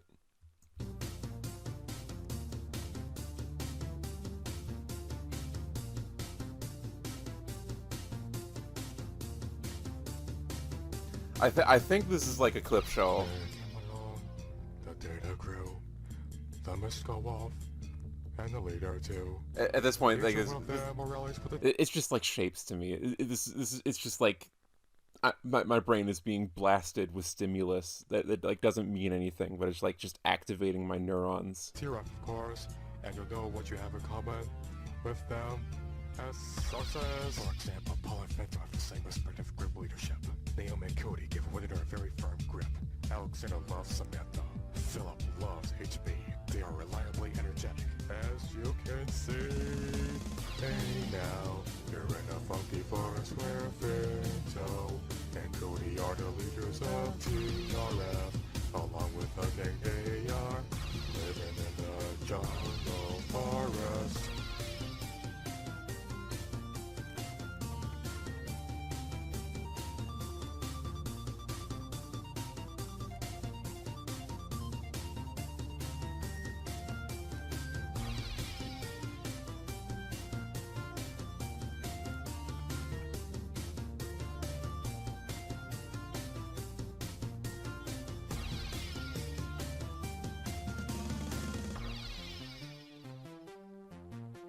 I hope my commentary was interesting throughout this experience. I feel like I just like said shit. What else you'll discover in a jungle forest? The places and equipment. But thanks for watching anyways. I enjoy my filth. And when you do, you can't reverse. You're in a world full of things that pay off.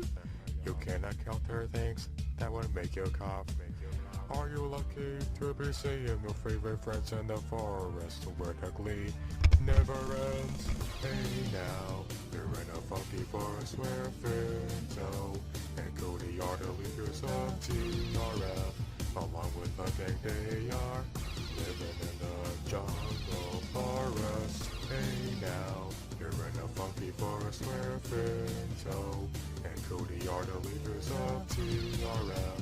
Along with the gang they are living in the jungle forest. Hey now, you're in a funky forest where Fento and Cody are the leaders of TRF. Oh, this is cute. It's like the art style evolution of the Rodfellows. Very cute. Along with the gang they are living in the jungle forest. Living in the jungle forest. And then like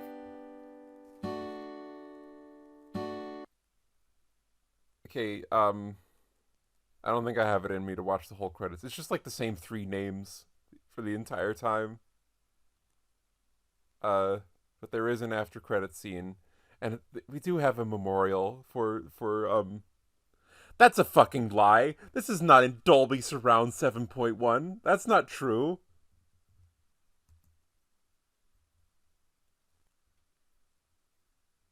But anyways, I'll offer my my condolences for these. Okay, you 5, get in there! Dinner will be at 7 p.m. tonight. And by the way, you 5 are really lucky, you know? If I had it my way, I would kill the 5 of you, but you're lucky the laws won't allow it.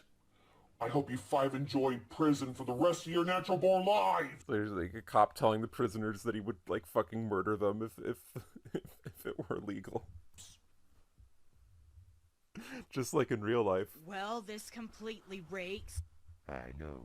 All of our hard efforts completely wasted. I didn't even kick anyone in the crow's nest or whack that Rita Rabbit's wannabe with a fancy pass. For the last time, Icario, it's crotch, not crow's nest. And it's fans post, not fans past. I just cannot believe it. I want to get out now. Well, bro, the movie's over. Now deal with it. Fine. I'll lay down here. And this is the last shot of the whole movie.